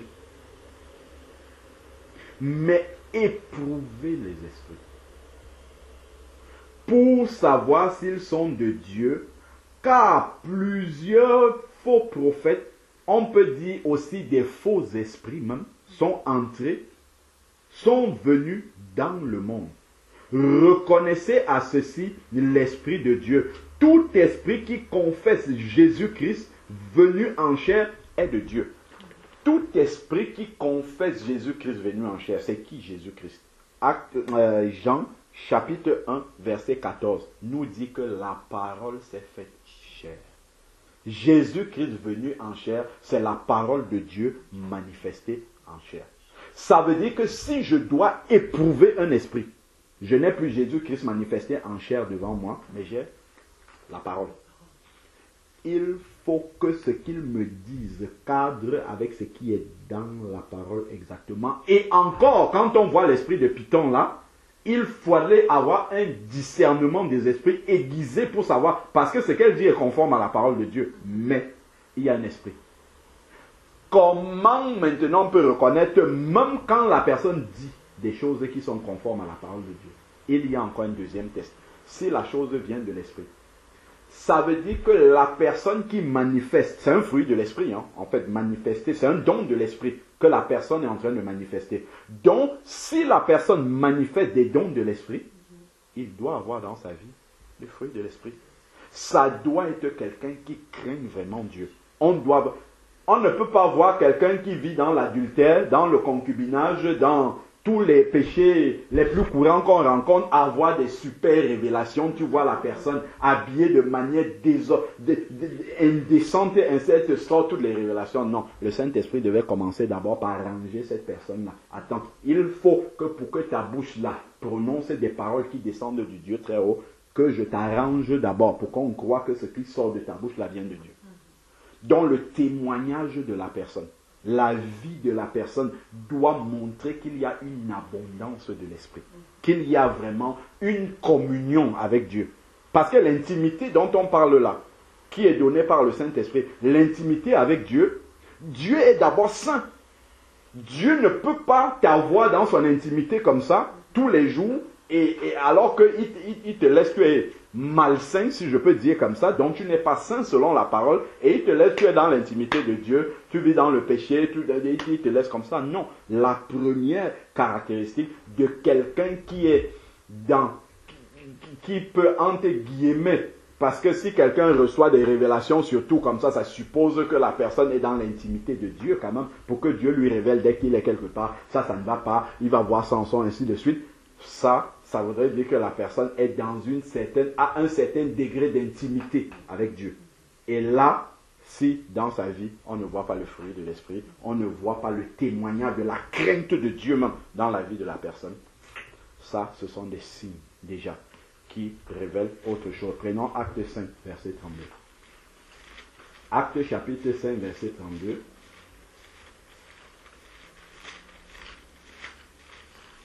Et ensuite, les gens qui ont tout le temps des révélations, des rêves sur tout, je ne dis pas que ça ne vient pas de Dieu. Moi, personnellement, je testerai au cas par cas. C'est-à-dire que chaque rêve qu'il me dit doit être testé.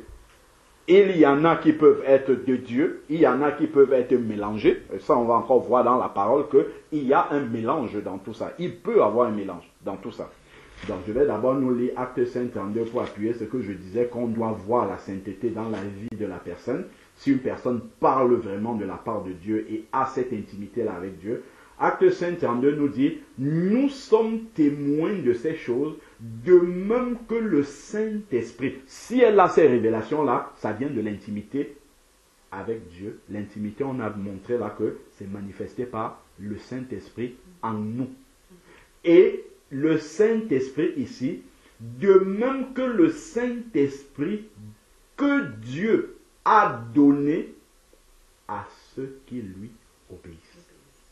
Donc, qui vivent dans cette obéissance-là, qui font la volonté du Père, qui ont la crainte de Dieu. C'est d'abord la première caractéristique de celui qui a le Saint-Esprit. On le voit. C'est-à-dire quelqu'un qui dit des choses qui ne sont pas dans la Bible, a sa manière de légèreté dans la parole, et ainsi de suite, mais a toutes sortes de révélations. Non, ça c'est pas vrai. Dieu peut parler par les songes. C'est pas impossible. Si on prend Matthieu 2, on va voir comment Joseph a été conduit par des songes à pouvoir éviter que Jésus soit tué par Hérode. Donc, là où un ange va lui apparaître en songe et va lui dire de ne pas craindre de prendre Marie, sa femme. On est dans Matthieu 1, verset 18. Voici comment arriva la naissance de Jésus. Marie, sa mère, était fiancée à Joseph. Avant leur union, elle se trouva enceinte par l'action du Saint-Esprit. Joseph, son époux, qui était un homme de bien et ne voulait pas la diffamer, proposa de rompre secrètement avec elle. Comme il y pensait, un ange du Seigneur lui apparut en songe et lui dit, Joseph, fils de David, ne crains pas de prendre Marie, ta femme, car l'enfant qu'elle a conçu vient du Saint-Esprit. Donc, un ange de Dieu peut parler en songe. D'ailleurs, Corneille, c'est la même chose. Donc, Dieu peut parler au travers des songes. C'est pas impossible. Bon, Joseph n'avait pas encore le Saint-Esprit. Il n'était pas encore né de nouveau, puisqu'on ne parlait pas encore de nouvelle naissance avant la venue de Jésus.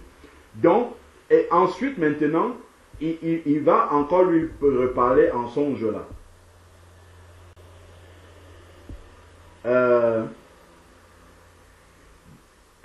Matthieu 2, verset 13.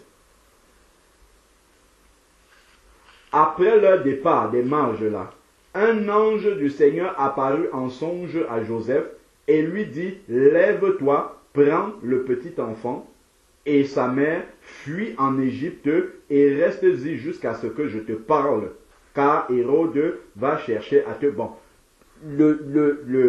déjà, Joseph n'avait pas encore l'Esprit de Dieu, donc Dieu lui parlait constamment comme ça par les anges, dans les songes, ainsi de suite. Bon, Dieu peut parler au travers des songes. Allons, d'ailleurs, on peut encore voir dans Actes chapitre 2, l'explication de la prophétie de Joël qui s'accomplit par la Pentecôte, l'effusion du Saint-Esprit. Il y a une explication que Pierre va donner en donnant les conséquences de ce qu'il y aurait. Actes chapitre 2. Actes chapitre 2, verset 16. Donc Pierre qui est en train de parler le jour de la Pentecôte. Acte 2, verset 16, dit, mais c'est ce qui, parlant de la Pentecôte, là, ce qui se manifeste là à Jérusalem, mais c'est ce qui a été dit par le prophète Joël. Dans les derniers jours, dit Dieu, je répandrai comment? Mon esprit sur toute chair.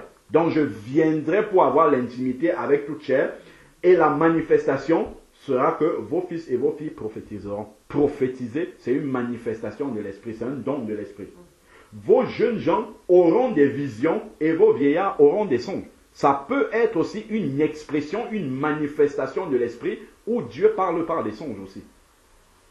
Ça pourrait être une manifestation puisqu'il dit je répandrai mon esprit sur toute chair et la manifestation de l'esprit dans toute chair, certains c'est la prophétie, d'autres c'est des visions, d'autres c'est des songes. J'ai pas encore fini ma soeur, je vais juste aller jusqu'au bout. Après il dit je répandrai de mon esprit, ainsi de suite. Allons maintenant, là on a expliqué que Dieu peut parler par des songes. Maintenant on va aller lire dans Ecclésiaste autre chose par rapport aux songes aussi. Et c'est pourquoi on lisait dans la parole qu'il faut éprouver tous les esprits. Parce que le diable peut nous donner des songes aussi. Prenons Ecclésiaste, c'est après les psaumes. Ecclésiaste chapitre 5. Ecclésiaste 5.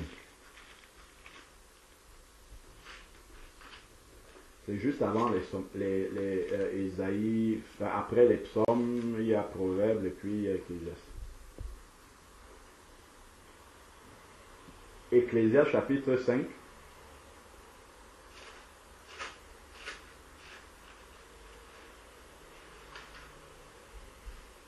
Versets 1 à 2. Il est dit, ne te presse pas d'ouvrir la bouche et que ton cœur ne se hâte pas d'exprimer une parole devant Dieu. D'accord? Ne te presse pas d'ouvrir la bouche et que ton cœur ne se hâte pas d'exprimer une parole devant Dieu, car Dieu est au ciel et toi sur la terre. Que tes paroles soient donc peu nombreuses. Ensuite, il dit au verset 2, en effet, le rêve vient d'une foule de soucis et la voix de l'insensé se fait entendre par une foule de paroles. Donc, il compare celui qui parle beaucoup avec quelqu'un qui a des foules de rêves aussi. C'est-à-dire que dans les vaines pensées qu'on a, à longueur de journée, tu penses à des choses, ça peut produire des rêves. Et si donc tes pensées sont alimentées par la chair ou par le malin, tu as laissé des mauvaises pensées, ben les songes que tu vas avoir sont des songes qui vont te produire par le malin. Ou le malin va aussi te parler. Donc, ensuite, maintenant, je crois que c'est au verset 6, il est dit, toujours Ecclésiaste 5, là, verset 6, car dans une foule de rêves, il y a des vanités. Forcément que dans ces rêves-là, il faut examiner et voir qu'est-ce qui est de Dieu et qu'est-ce qui est vanité là-dedans. Donc, on a vu éprouver tout esprit d'abord par la parole. Ça va déjà trier. Quand on a des paroles comme la femme qui avait l'esprit de Python qui dit quand même des choses qui sont conformes à la parole de Dieu, Acte 5.32, voir est-ce que cette personne obéit à la parole de Dieu. Est-ce que la sainteté, l'obéissance, la crainte de Dieu se dégage de la vie de cette personne. Si la personne est maintenant un vrai enfant de Dieu, elle peut être séduite par sa propre chair aussi. C'est ça qu'on voit là au travers d'Ecclésiaste. Donc des choses qui sont... Dieu peut parler régulièrement à quelqu'un dans les songes. Mais s'il s'abandonne à ce genre de choses-là, le diable sait que cette personne-là s'attend à ce que Dieu lui parle en songe et va venir mettre son grain aussi là-dedans. Parce que cette personne-là est tellement habituée à ce que Dieu lui parle par des songes, des rêves, ainsi de suite, qu'elle ne trique plus. Elle n'exerce plus éprouver, comme on a vu dans 1 Jean chapitre 4, verset 1, éprouver tout, elle n'éprouve plus. Elle se dit maintenant, comme Dieu m'a parlé 1, 2, 3 fois en songe, tous les songes que je reçois viennent de Dieu. On n'examine pas, est-ce que ça correspond à quelque chose, est-ce que c'est conforme à la parole de Dieu, on laisse, tout vient de Dieu. Donc, le diable va commencer aussi à nous parler là-dedans. Et voilà pourquoi Dieu va souvent varier les manières dont il nous parle. Pour confondre le diable aussi. Que le diable n'étudie pas la manière dont il agit dans nos vies pour ne pas avoir aussi un plan pour nous amener en dehors de la volonté de Dieu. Oui, tu avais une autre question. Oui, j'avais une question. Parce que la Bible nous dit que notre corps est le temple du Saint-Esprit. Amen. Et le Saint-Esprit est saint, il est pur. Oui, amen. Est-ce que quelqu'un qui n'est pas saint de corps peut avoir des visions qui viennent de Dieu? Non. Ben non. C'est ce que Acte 5.32 nous dit. Hein. Donc, je comprends maintenant les révélations de ma sœur. Un corps qui n'est pas saint, c'est un corps qui est habité par d'autres esprits. Donc, ce sont ces esprits-là qui parlent. Voilà, tout à fait, c'est ça. Et ces esprits-là peuvent dire de temps en temps, comme la femme qui avait l'esprit de Python, des choses qui viennent de Dieu. Et c'est pourquoi on parle de séduction. La séduction, un mensonge est grossier. On voit, c'est le mensonge, il n'y a pas de séduction. Mais la séduction, c'est quand il y a un mélange de vrai et de faux. Ou alors que le faux est maquillé par le vrai. Là, on parle de séduction. Parce que ça ressemble à la vérité. Comme cette femme-là, elle va commencer par dire, ces hommes-là, ils sont des serviteurs de Dieu, ils annoncent la voix du Dieu très haut. Bon. Quelqu'un qui a écouté Paul parler avec ceux qui l'accompagnaient, va se dire, ouais, mais cette femme-là, elle est avec eux. Elle dit la même chose, elle dit que ce sont les serviteurs. Donc, quand il va revoir cette femme-là ailleurs, en train de faire sa divination, il va se dire, c'est le don de prophétie qui se manifeste, parce que je l'ai vu avec des serviteurs de Dieu. Et c'est là où la séduction sera. C'est-à-dire que ça a commencé comme si c'était dans la vérité, au milieu des serviteurs de Dieu, sauf que ça va finir dans le mensonge, la divination et une œuvre profondément diabolique après. Et c'est comme ça qu'on va, cette dame-là, elle va séduire des personnes. Parce que ça a un enrobage, quelque chose qui ressemble à la vérité. Oui, tout à fait, parce que je pense qu'il y a une prophétie qui était sortie, qu'elle sera prophétesse en fait. Prophétesse de l'autre côté. Ouais, donc, si elle a attaché foi maintenant à ça, ça commence à se manifester. Finissons avec Corneille. Corneille nous a instruits, hein. Ah, gloire à Dieu. Dimanche dernier, quand on partait de Nice, le dernier culte qu'on a fait, on a médité sur Acte 10 de Corneille, mais Dieu nous enseignait d'une autre façon.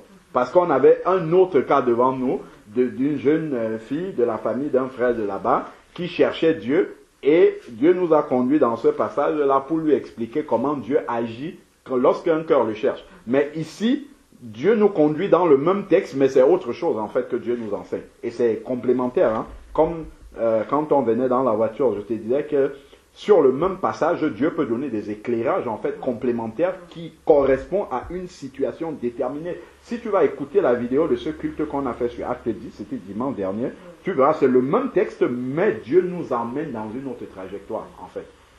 Donc ici, voilà, donc l'ange est venu parler à Corneille et lui dit au verset 5, envoie maintenant des hommes à Jaffa, fais venir un certain Simon surnommé Pierre. Il est logé chez un certain Simon corroyeur, dont la maison est au bord de la mer. Dès que l'ange qui lui avait parlé fut parti, Corneille appela 2 de ses serviteurs et il va envoyer chercher Pierre. Donc on voit ce que Dieu fait lorsque un cœur le recherche. Et là, Corneille, n'oublions pas, ne pouvait pas avoir à ce moment-là d'intimité avec Dieu. Donc, Dieu va envoyer chercher son serviteur. Et qu'est-ce que son serviteur va faire? Prenons le verset 33. Acte 10, verset 33. Aussitôt, je t'ai envoyé. Donc, Corneille va d'abord expliquer à Pierre à partir du verset 30, qu'est-ce qui lui est arrivé. Il a vu l'ange, ainsi de suite. Et il dit au verset 33, aussitôt je t'ai envoyé chercher. Ça, c'est quand Pierre est déjà arrivé chez lui. Et il lui explique. Et toi, tu as bien fait de venir. Maintenant, nous sommes tous devant Dieu. Pour entendre tout ce qui t'a été ordonné par le Seigneur. Donc des intermédiaires. À chaque fois, il y a d'abord eu l'ange. Maintenant, il y a encore un autre intermédiaire, qui est Pierre. Et pour que Corneille entre dans cette intimité-là et que ces intermédiaires-là ne soient plus indispensables, parce que ces intermédiaires-là peuvent continuer à jouer de temps en temps un certain rôle lorsqu'on a le Saint-Esprit, mais ils ne sont plus indispensables. Or, à l'état de Corneille, là, ces intermédiaires étaient impératifs, indispensables. Dieu ne pouvait pas parler à Corneille par un autre moyen que de parler par des intermédiaires. Donc, lorsque cet intermédiaire qui est Pierre vient auprès de Corneille, qu'est-ce qu'il fait? Il lui prêche la parole. Maintenant qu'il lui prêche la parole à partir du verset 34, alors Pierre ouvrit la bouche et dit en vérité. Il commence à prêcher, il descend, il descend, il descend, il descend.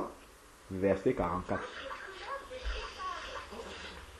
Maintenant que Corneille a entendu la parole de vie avec ceux qui sont chez lui, il y a quelque chose qui va se produire.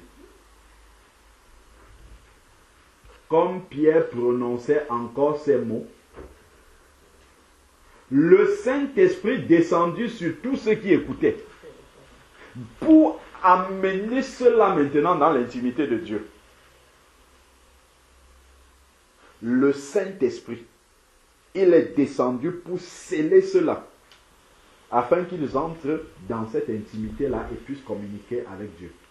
Sur tous ceux qui écoutaient la parole. Parce que Jésus dit dans Jean 17 que vous êtes purs, il parle à ses disciples, vous êtes purs déjà par la parole que vous avez entendue. Comme cette parole-là les a purifiés et que le cœur était ouvert, il y a une repentance implicite qui s'est faite déjà. Et là, l'Esprit de Dieu peut venir. Tous les croyants, verset 45, circoncis qui étaient venus avec Pierre furent étonnés de ce que le don du Saint-Esprit aussi soit répandu sur les païens. car ils les entendaient parler en langue et exalter Dieu. Maintenant que le Saint-Esprit est venu et que ces personnes-là peuvent communiquer avec Dieu maintenant, peuvent entendre Dieu parler, il y a quelque chose qui manque. Gardons un doigt avant de lire le 47 et allons dans Luc chapitre 3.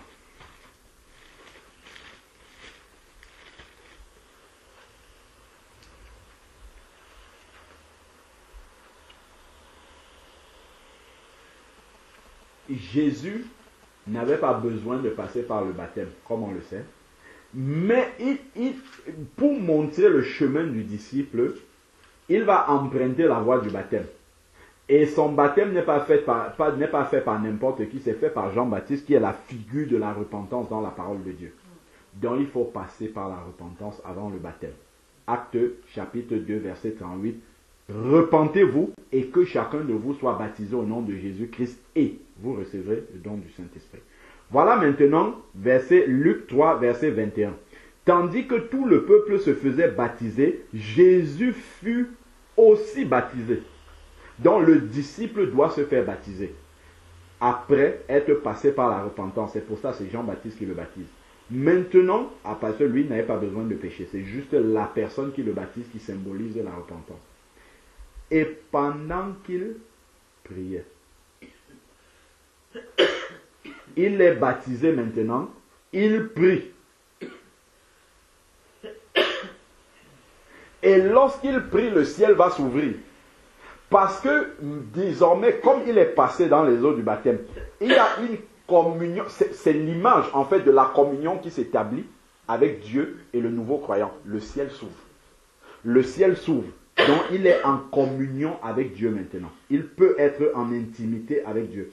Et le Saint-Esprit descendit sur lui. Le Saint-Esprit descend d'abord sur Jésus. Le Saint-Esprit, comme Dieu a soufflé sur Adam, comme Jésus a soufflé sur ses disciples, il a dit recevez le Saint-Esprit. Le Saint-Esprit est d'abord descendu.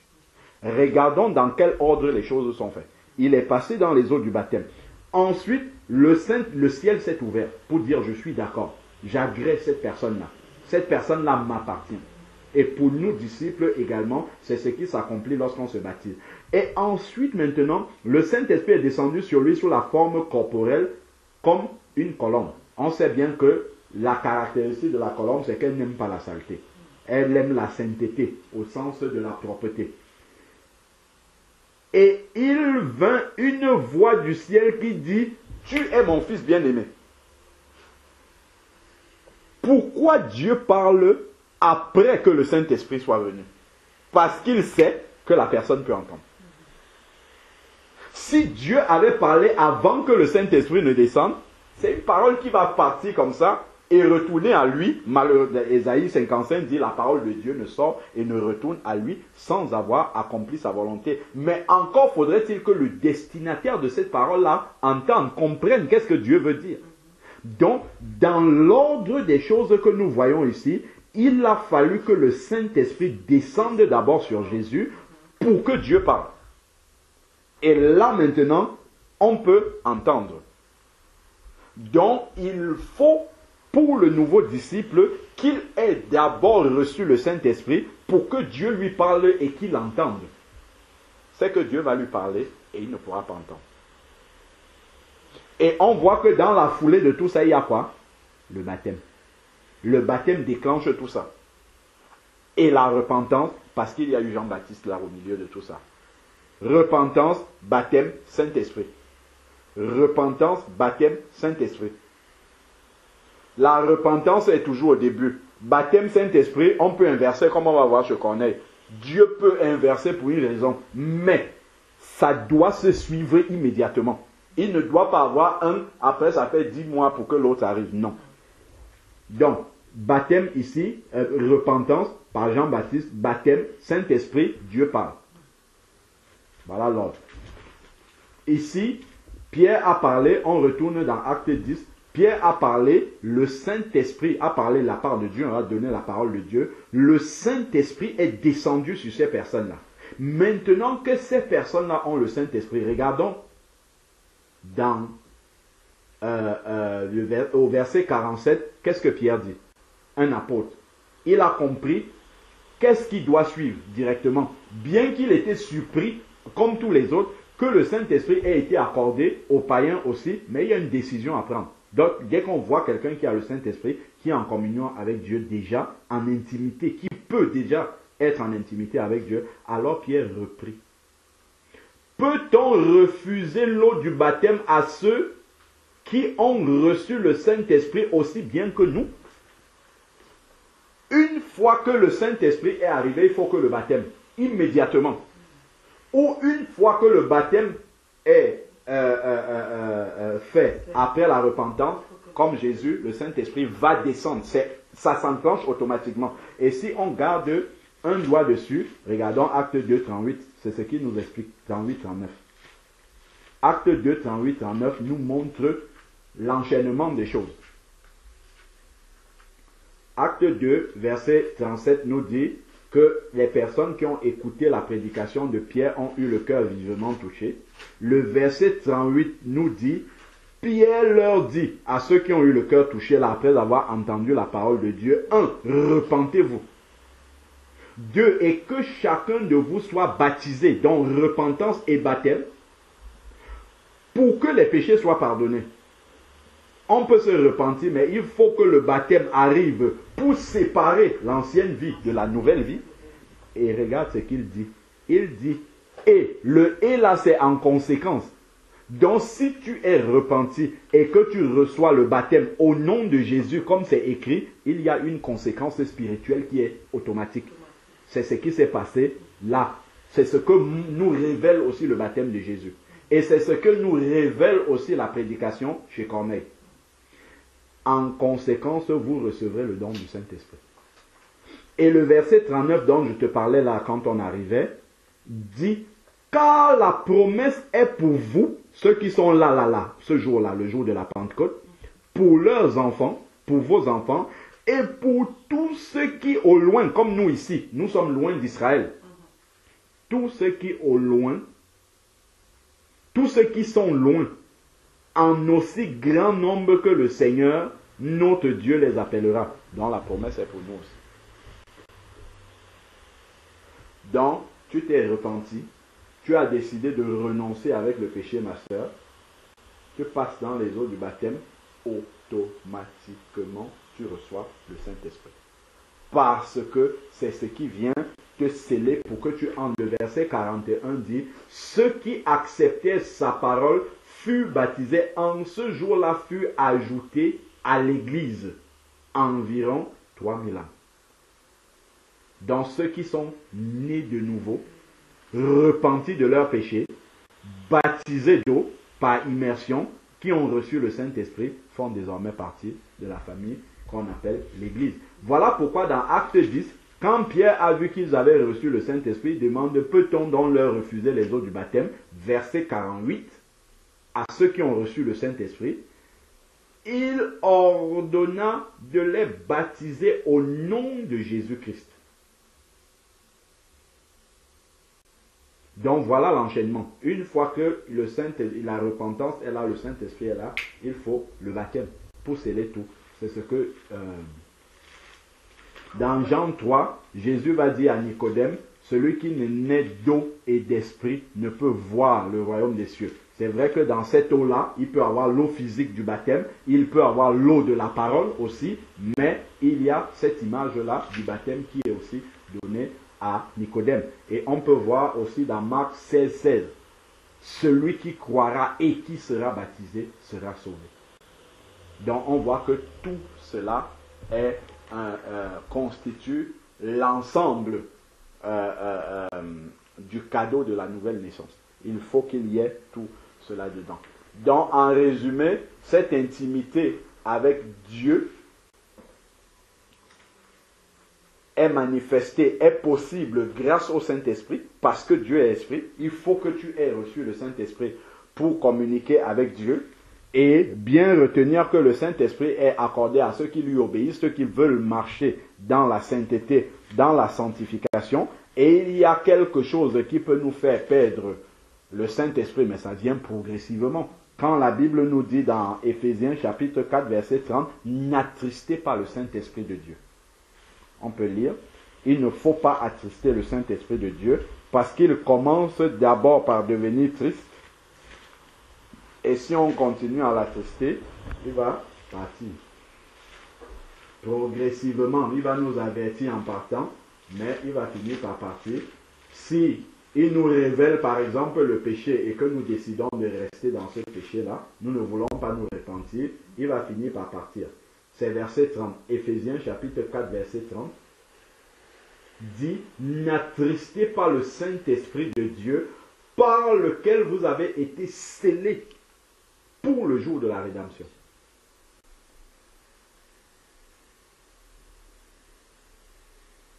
Parce que la menace de l'attrister, c'est que finalement, il finit par partir. Qu'est-ce qui va attrister le Saint-Esprit? C'est ce qui est dit dans le verset 31.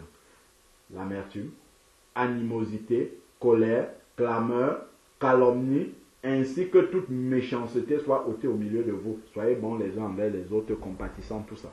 Donc, c'est si on ne fait pas tout ce que nous énoncent ces versets-là, faites-vous grâce réciproquement. Si on ne pardonne pas, comme Dieu vous a fait grâce, et tout cela qui va entraîner la tristesse du Saint-Esprit.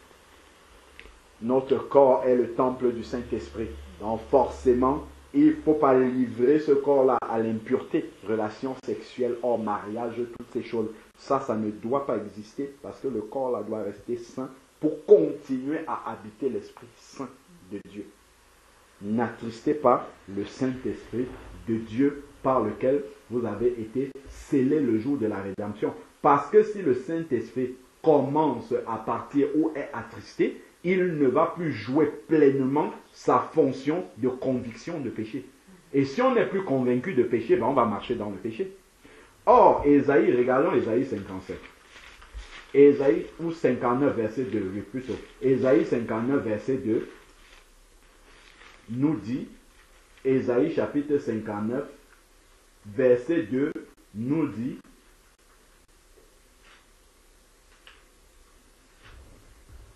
Ésaïe 55, verset 2.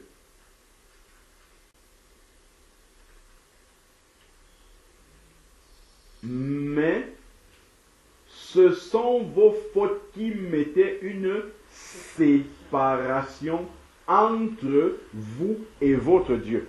C'est-à-dire, quand on dit qu'un homme est séparé d'une femme, ça veut dire qu'il n'y a plus d'intimité en fait entre eux. Donc, Dieu ne peut plus avoir d'intimité avec nous à cause du péché. Donc l'Esprit de Dieu qui fait que nous puissions être en intimité avec Dieu part.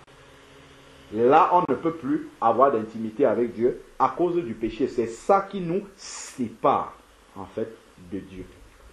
Le péché. C'est pour ça que le Saint-Esprit vient pour détruire le péché. Entre vous et votre Dieu, ce sont vos péchés qui vous cachaient sa face. Et vous, regarde ce qui est écrit. Et l'empêchait de vous écouter. Donc, on voit vraiment le rôle du Saint-Esprit. Regarde, il y avait le péché, nos fautes, nos transgressions, qui bloquaient l'intimité, la communication entre Dieu et nous. L'Esprit de Dieu est venu nous convaincre de ce qui fait barrière entre Dieu et nous, qui est le péché.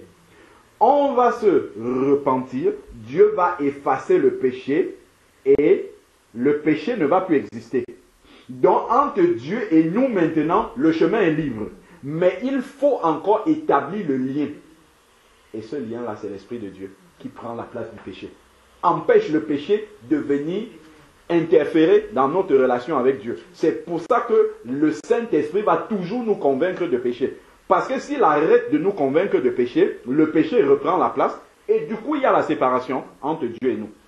Donc le Saint-Esprit maintient la relation, la communion, la communication personnelle avec Dieu. D'où justement nous devons tâcher de toujours marcher dans la sainteté, dans l'obéissance, dans la crainte de Dieu, pour que l'Esprit de Dieu continue à nous parler vraiment dans la vérité. pour garder cette communion-là avec Dieu. Parce que dès qu'on va commencer à entrer dans le péché, dans une forme quelconque de péché, l'oreille commence à être dure à la parole de Dieu. Donc, l'oreille n'est plus prête à recevoir et à entendre ce que Dieu dit. Et forcément, c'est là où le terrain des esprits séducteurs vont commencer. Parce que si Dieu ne nous parle plus, d'autres esprits, eux, ils vont commencer à nous parler. Et notre cœur va être ouvert à ces esprits-là parce qu'on a refusé d'obéir à la parole de Dieu. Et c'est ce que Timothée nous dit. Voilà encore un autre verset qui vient. 2 Timothée, chapitre 4. Il nous parle de cela comme un signe de la fin des temps. 2 Timothée, chapitre 4, nous dit au verset 3. 2 Timothée 4, 3. 2 Timothée 4, 3 dit « Car il viendra un temps où les hommes ne supporteront plus la saine doctrine, dont ils ne vont plus accepter la parole authentique de Dieu. Et qu'est-ce qui va se passer?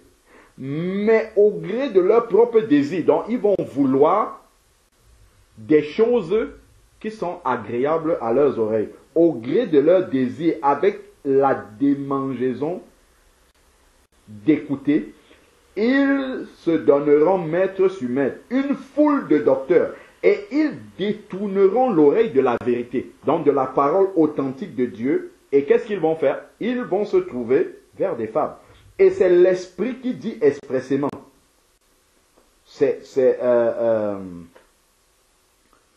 L'Esprit dit expressément que dans les derniers temps, c'est ce qui va se passer. Donc, si quelqu'un n'écoute pas la vérité qui est donnée par le Saint-Esprit, il va écouter la séduction qui est donnée par d'autres esprits. C'est ça qui est ici.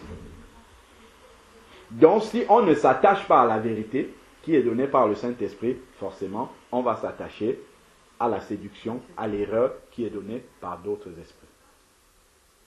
Je voudrais poser une question. C'est quoi la crainte? Avoir la crainte de Dieu, c'est quoi? Avoir la crainte de Dieu, c'est par exemple quand je pose un acte dans mon cœur, j'ai un profond respect pour Dieu, que dans mon cœur, je crains de décevoir Dieu en obéissant par sa parole. Je crains d'attrister Dieu. Non pas une crainte du jugement qui peut venir sur moi, mais c'est que mon profond respect et mon amour pour Dieu est tellement grand, un peu comme si j'ai fait quelque chose. Bon, c'est bon. J'ai même comparé, mais ce n'est même pas comparable. Quand on aime tellement quelqu'un et que on est en train de faire quelque chose, on se dit que ça va décevoir la personne, on est triste. On évite de faire ce qui va décevoir cette personne-là. Dans la crainte de Dieu, c'est ça. C'est une obéissance poussée. Lui, le respect, le profond respect de la personne de Dieu. Donc là, ça nous conduit à la crainte. Et là, ça sera dans la pratique. Quand je suis sur le point de pécher, je suis sur le point de faire quelque chose que Dieu n'aime pas, ce profond respect-là va m'amener à ne pas le faire. C'est ça qui produit la crainte en nous. Amen. Je ne savais pas que je devais être aussi... J'ai commencé tout doucement. Je ne savais pas que l'Esprit de Dieu allait nous amener voyager comme ça. Et moi-même, vraiment, que Dieu soit béni de nous avoir conduits ainsi. Il y a eu une révélation sur l'intimité. Ça, c'est quelque chose auquel je n'avais jamais pensé. Le parallèle entre l'intimité dans le domaine de l'homme et la femme, dans le domaine physique, et l'intimité dans le domaine spirituel. Et quand on voit ça entre Christ et l'Église, donc le parallèle, le Seigneur ne m'avait pas encore ouvert les yeux pour comprendre que, en fait, toute la création de Dieu, toutes les choses ne sont pas par hasard, en fait. Dieu a d'abord fait les choses physiquement, il a porté ça dans le domaine spirituel, et on voit, et tout ça nous amène encore à replacer par exemple le mariage dans le contexte que Dieu, l'importance que Dieu lui donne. Quand on voit vraiment la relation qu'il y a.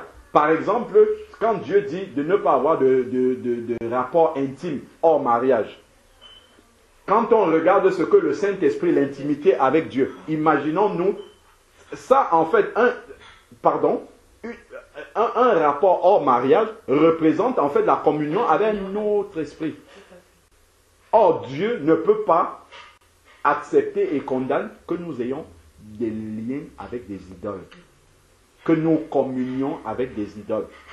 Dieu ne veut pas cela. D'ailleurs, pour notre bien, parce que c'est destructeur pour nous. Alors vraiment, que Dieu soit béni. Ben là, je crois que tu as compris en fait où est le problème. Et pour moi, le problème, il se résout facilement, comme on a dit que Dieu lui-même veut avoir cette intimité-là avec tout être humain, comme on a commencé là dans la Genèse. Forcément, c'est la volonté de Dieu que ça se fasse. Maintenant, pour que ça se fasse, il faut, comme on a vu les étapes là, que les choses soient faites bien comme il faut. Il faut qu'il y ait la repentance, la conviction du péché, la repentance, le baptême, l'Esprit de Dieu vient. Forcément. Comme on a dit dans Luc 11, verset 13, si méchants comme vous êtes, vous savez donner de bonnes choses à vos enfants, à plus forte raison, le Père Céleste vous accordera-t-il son Saint-Esprit. Donc il n'y a aucune raison, ma soeur, que tu ne reçoives pas le Saint-Esprit aujourd'hui même. Il n'y a aucune raison que tu ne le reçoives pas. Là, il faut prendre cette parole-là par la foi. Seigneur, maintenant que j'ai obéi, je suis passé par la repentance, je suis passé dans les eaux du baptême, je reçois ton esprit, on va prier. Et cette prière-là est forcément exaucée parce que c'est la volonté de Dieu. Maintenant, il ne faudrait pas, comme on voit à la suite de Luc, là, si tu lis la suite, tu vas voir, comme je te disais dans la voiture, que le diable va venir.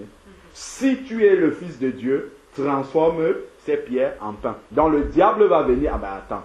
Toi, tu n'as jamais entendu Dieu te parler. Tu penses que Dieu peut te parler? Et maintenant, il t'appartiendra de lui répondre avec les versets de la parole. Donc de ne même pas se laisser troubler par ça. De se dire, ah, voilà les versets, ce qu'on a vu là. Qui dit, les personnes qui sont repenties, baptisées, reçoivent le Saint-Esprit. Donc je l'ai reçu, j'ai prié. Dieu est meilleur que nous. Alors que nous sommes moins bons que Dieu et nous donnons de bonnes choses à nos enfants, Dieu m'a accordé le Saint-Esprit. Donc je marche avec son esprit. Quand je vais ouvrir la parole maintenant, attends-toi, ma soeur, à ce que Dieu te parle directement parce que tu vas entrer en intimité avec lui. Il faut s'attendre à cela. En fait, il ne faut plus se dire, ah, je vais toujours être devant la Bible comme avant, je ne vais rien comprendre. Non, il faut te dire, il y a un avant et un après. C'est ça la nouvelle naissance. Avant, c'est normal, je n'avais pas l'équipement pour comprendre Dieu, mais dès maintenant, cette parole-là, c'est la parole de mon Père. C'est ça qui m'arrivait, parce que j'ai un programme de vie tel que le matin, 5h quand je suis debout, prière. Je passe toute ma journée au travail, le soir, prière. Mais il y a des moments où je me dis, Seigneur, j'ai un problème. C'est-à-dire que même pour louer le Seigneur, là, il faudrait que ça vienne de lui. Il faudrait que je connaisse Dieu pour parler. Parce que quand on loue Dieu, on l'adore, il faut le connaître. Amen. Il ne faudrait pas que ce soit des mots qui sortent de ma chair, en fait. Amen. Donc, en fait, j'avais ce problème-là. Parfois, il y a des soirs où je veux prier, je suis bloquée. Je suis bloquée, je me dis, Seigneur, mais qu'est-ce que je vais encore te dire ce soir? Il faudrait que ça vienne de moi, il faudrait que ça vienne du Saint-Esprit. Aide-moi. Ouais. Amen. Donc parfois je dors dans la nuit, j'ai des révélations, c'est des rêves bizarres, des rêves démoniaques et tout. Je me dis, bon, peut-être c'est le Seigneur qui me révèle des choses qui sont en train de se passer dans ma vie. Bon, je dis, Seigneur, que ta volonté se fasse toi-même. Amen. Frère, tu vas ajouter quelque chose? Je crois que tout a été dit. La seule, peut-être, chose que je peux ajouter, c'est, bon, ma soeur, ce qui t'arrive, si tu as le temps, tu pourras lire aussi dans 1 Samuel, chapitre 3, c'est exactement ce qui est arrivé à Samuel, parce que la parole de Dieu nous dit que nul ne vient, c'est Jésus qui a dit, nul ne vient à moi si le Père ne l'attire. Donc si aujourd'hui, tu viens au Seigneur, c'est que le Seigneur avait déjà commencé à t'attirer depuis bien longtemps. Le Seigneur te parlait, mais justement, comme tu n'avais pas l'équipement pour entendre sa parole, tu vois, tu agissais exactement comme Samuel. Parce que Samuel, lorsque Dieu venait lui parler, lorsque Dieu l'appelle, 1 Samuel 3, le premier verset, lorsque Dieu vient parler à Samuel, Samuel se tourne plutôt vers Élie. parce qu'il ne connaît pas la voix du Seigneur. C'est pour ça aussi que lorsque quelqu'un qui n'a pas encore l'Esprit de Dieu va prendre la parole de Dieu, il va lire, il lira, pour lui, il ne comprendra absolument pas. C'est ce qui est arrivé à l'eunuque éthiopien. Tu vois, il lit la parole de Dieu, mais pour lui, ce n'est pas... Pourtant, il est bien attiré par cette parole. Il aime bien la parole, il fait tout ce qu'il y a qu'un enfant de Dieu peut faire, mais puisqu'il ne peut pas comprendre le message du Seigneur, tu vois, pour lui, il se contente de peu. Et c'est comme ça aussi que beaucoup de personnes qui sont peut-être même dans la religion se contentent simplement du fait que j'ai déjà lu la Bible 3 fois, j'ai lu la Bible 4 fois. Par contre, quelqu'un qui est né vraiment de nouveau, il peut lire juste un chapitre, mais s'il partage ce qu'il a reçu de ce chapitre-là avec quelqu'un qui a lu la Bible 10 fois, celui qui aura lu 10 fois va rester comme ça. Comment tu as fait pour recevoir tout cela seulement sur un chapitre que tu as lu? Parce que l'Esprit de Dieu, il est en communication parfaite avec le Seigneur. Donc, c'est vraiment pour te dire que ma sœur, tu rentres dans une nouvelle vie, tu rentres avec un nouveau corps, un nouvel esprit, l'Esprit de Dieu qui va maintenant habiter en toi. Et la seule chose que je pouvais dire, c'est que souvent, parce que ce message, lorsque quelqu'un, un enfant de Dieu va l'écouter, vraiment, il ne faudrait pas que les enfants de Dieu commencent à s'interroger. Parce que le malin aussi peut venir et dire, tu n'as même pas l'Esprit de Dieu. Si tu n'entends pas comment le Seigneur te parle, tu n'as pas l'Esprit de Dieu. Non, il ne faudrait pas que ce doute-là puisse arriver dans leur tête. Moi, je le chasse tout le temps. Voilà. Dès que j'ai une mauvaise pensée, je dis, arrière de moi, Satan. Là, je vais penser dégage. Parce que ma soeur, il y a beaucoup de cas, souvent, quelqu'un t'appelle, oui, vraiment, je n'entends pas le Seigneur me parler, je n'entends pas ceci, vraiment, je n'ai plus la sensation, je n'ai plus les frissons que j'avais au début avec le Seigneur. Parce que quand tu viens d'arriver, le Seigneur va beaucoup te parler, beaucoup de bonnes choses vont arriver et tout, et tout, et tout. Mais au fur et à mesure qu'on grandit, dernièrement, je partageais dessus avec une sœur et je lui disais, vraiment, le Seigneur agit avec nous exactement comme nous agissons avec nos enfants. Quand j'ai mon enfant qui vient de naître, je l'ai là, je le choisis, il est choyé, il est à la maison, il n'est ni à la crèche, ni à l'école. Déjà même, le monde donne 3 mois de congé de maternité pour que tu prennes vraiment soin de l'enfant, tu vas le bichonner et tout et tout. Puis, peut-être à 7 mois, on prend l'enfant, on le dépose déjà à la crèche. Et quand tu déposes l'enfant à la crèche, le sein qu'il recevait là à la maison tous les jours, ce sein-là d'abord, il va se couper. Ce n'est pas que tu n'as plus de maman, mais ta mère maintenant, te laisse pour que tu grandisses. Donc il faudrait que ceux qui ont déjà reçu, parce que Luc 11:13 nous dit que Dieu donne son esprit à ceux qui le lui demandent. Ça, nous devons avoir cette conviction. Et beaucoup d'enfants de Dieu, jusqu'aujourd'hui, nés de nouveau, continuent de douter. Oh, est-ce que j'ai même l'Esprit de Dieu? Est-ce que j'ai même ceci? La foi vient de ce qu'on entend. Ce qu'on entend vient de la parole de Dieu. Amen. Cette conviction, nous devons l'avoir. J'ai le Saint-Esprit. Même si j'ai le Saint-Esprit, si je ne vis pas dans le péché, j'ai la crainte du péché, le frère a bien expliqué comment vraiment ne nous attardons pas sur les questions. Est-ce que ça va? Est-ce que le Seigneur est même avec moi? Est-ce que ceci? Non. Quand je vais laisser mon enfant à la crèche, il va passer toute la journée là-bas. Cela ne veut pas dire que je suis, par exemple, j'oublie que j'ai un enfant. Non, j'ai un enfant, mais le soir, je vais aller le récupérer. C'est la même manière, le Seigneur ne sera pas toujours là en train de nous dire, ah vraiment, Sandrine, qu'est-ce que tu vas faire aujourd'hui? Qu'est-ce que... Non, le Seigneur veut aussi voir comment tu avances, tu dis, Seigneur, vraiment, je veux aussi sortir peut-être pour témoigner aujourd'hui, Seigneur, je te prie, accorde-moi la grâce de pouvoir faire ceci. Tu sors et quand tu vas, aie l'assurance que tu es avec le Seigneur. Amen. N'attends pas que pendant que tu seras avec la sœur, vraiment, Seigneur, qu'est-ce que je peux même dire à cette sœur? Non. Ça veut dire que tu ne seras pas un disciple. Quand tu avances avec le Seigneur, aie confiance en ton Dieu. Amen. Comme cet enfant qui est à la maternelle. Encore que quand tu arrives maintenant à la maternelle, ça commence à changer. Le lien que tu avais, ta mère va d'abord te sevrer. Elle dit, bon, le lait, c'est fini maintenant.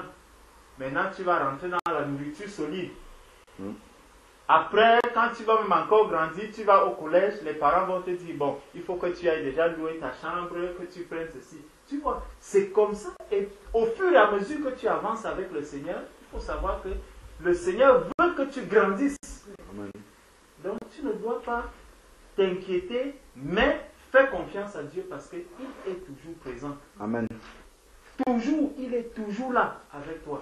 Donc, on n'attend pas toujours la sensation que la chair de poule, ceci. Parce que ça, il y a beaucoup de personnes, ma soeur, je t'assure. J'ai même eu un moment où je parlais en langue. Je me suis demandé que, mais Seigneur, c'est quoi cette langue que je parle là? Donc, j'ai compris que ça ne venait pas de Dieu. Tu étais dans un milieu où les gens parlaient en langue? Oui. Ah. J'étais dans une église où, et je parlais la même langue que le pasteur. Tout le monde parlait en désordre comme ça en langue. Enfin, non, en fait, c'est-à-dire que comme le pasteur parlait en langue, c'est comme ça que je parlais. Même sa femme, je me suis demandé que, mais pourquoi on parlait en langue est pareil que le leur? Et dans cette assemblée, tout le monde parlait en même temps comme non, ça pendant le culte? Ne parlait même pas, c'est quelques personnes. C'est juste un soir où ils avaient fait une veillée de prière. Oui. La dernière veillée de prière où j'avais assisté. D'accord. Où le prophète a demandé que toute la salle parle en langue. Toute la salle s'est mise à parler en langue. Et je me suis demandé que, mais on demande aux gens de parler en langue. Ils ne se soucient même, ils ne se disent même pas que est-ce que celle-ci parle en langue ou bien l'autre. Mais il fallait que tout le monde sorte quelque chose. Oui. Eh ben. Bon, Dieu est Dieu et a vu justement que tu le cherches en vérité et a décidé de remettre, en tout cas t'a conduit pour remettre les choses dans le bon ordre, pour que les choses se passent comme je t'expliquais la fois où on avait partagé. Je te disais en fait que il vaut mieux reprendre avec le Seigneur à zéro et mettre les choses dans le bon ordre pour être sûr vraiment que là tu pars sur de bons fondements. Parce que si on commence à construire un gratte-ciel comme ça et qu'après on se rend compte que la fondation qu'on avait mise n'était pas bonne, l'immeuble va s'écrouler sur la fondation parce que la fondation ne sera pas solide pour tenir comme ça sur elle un bâtiment en entier.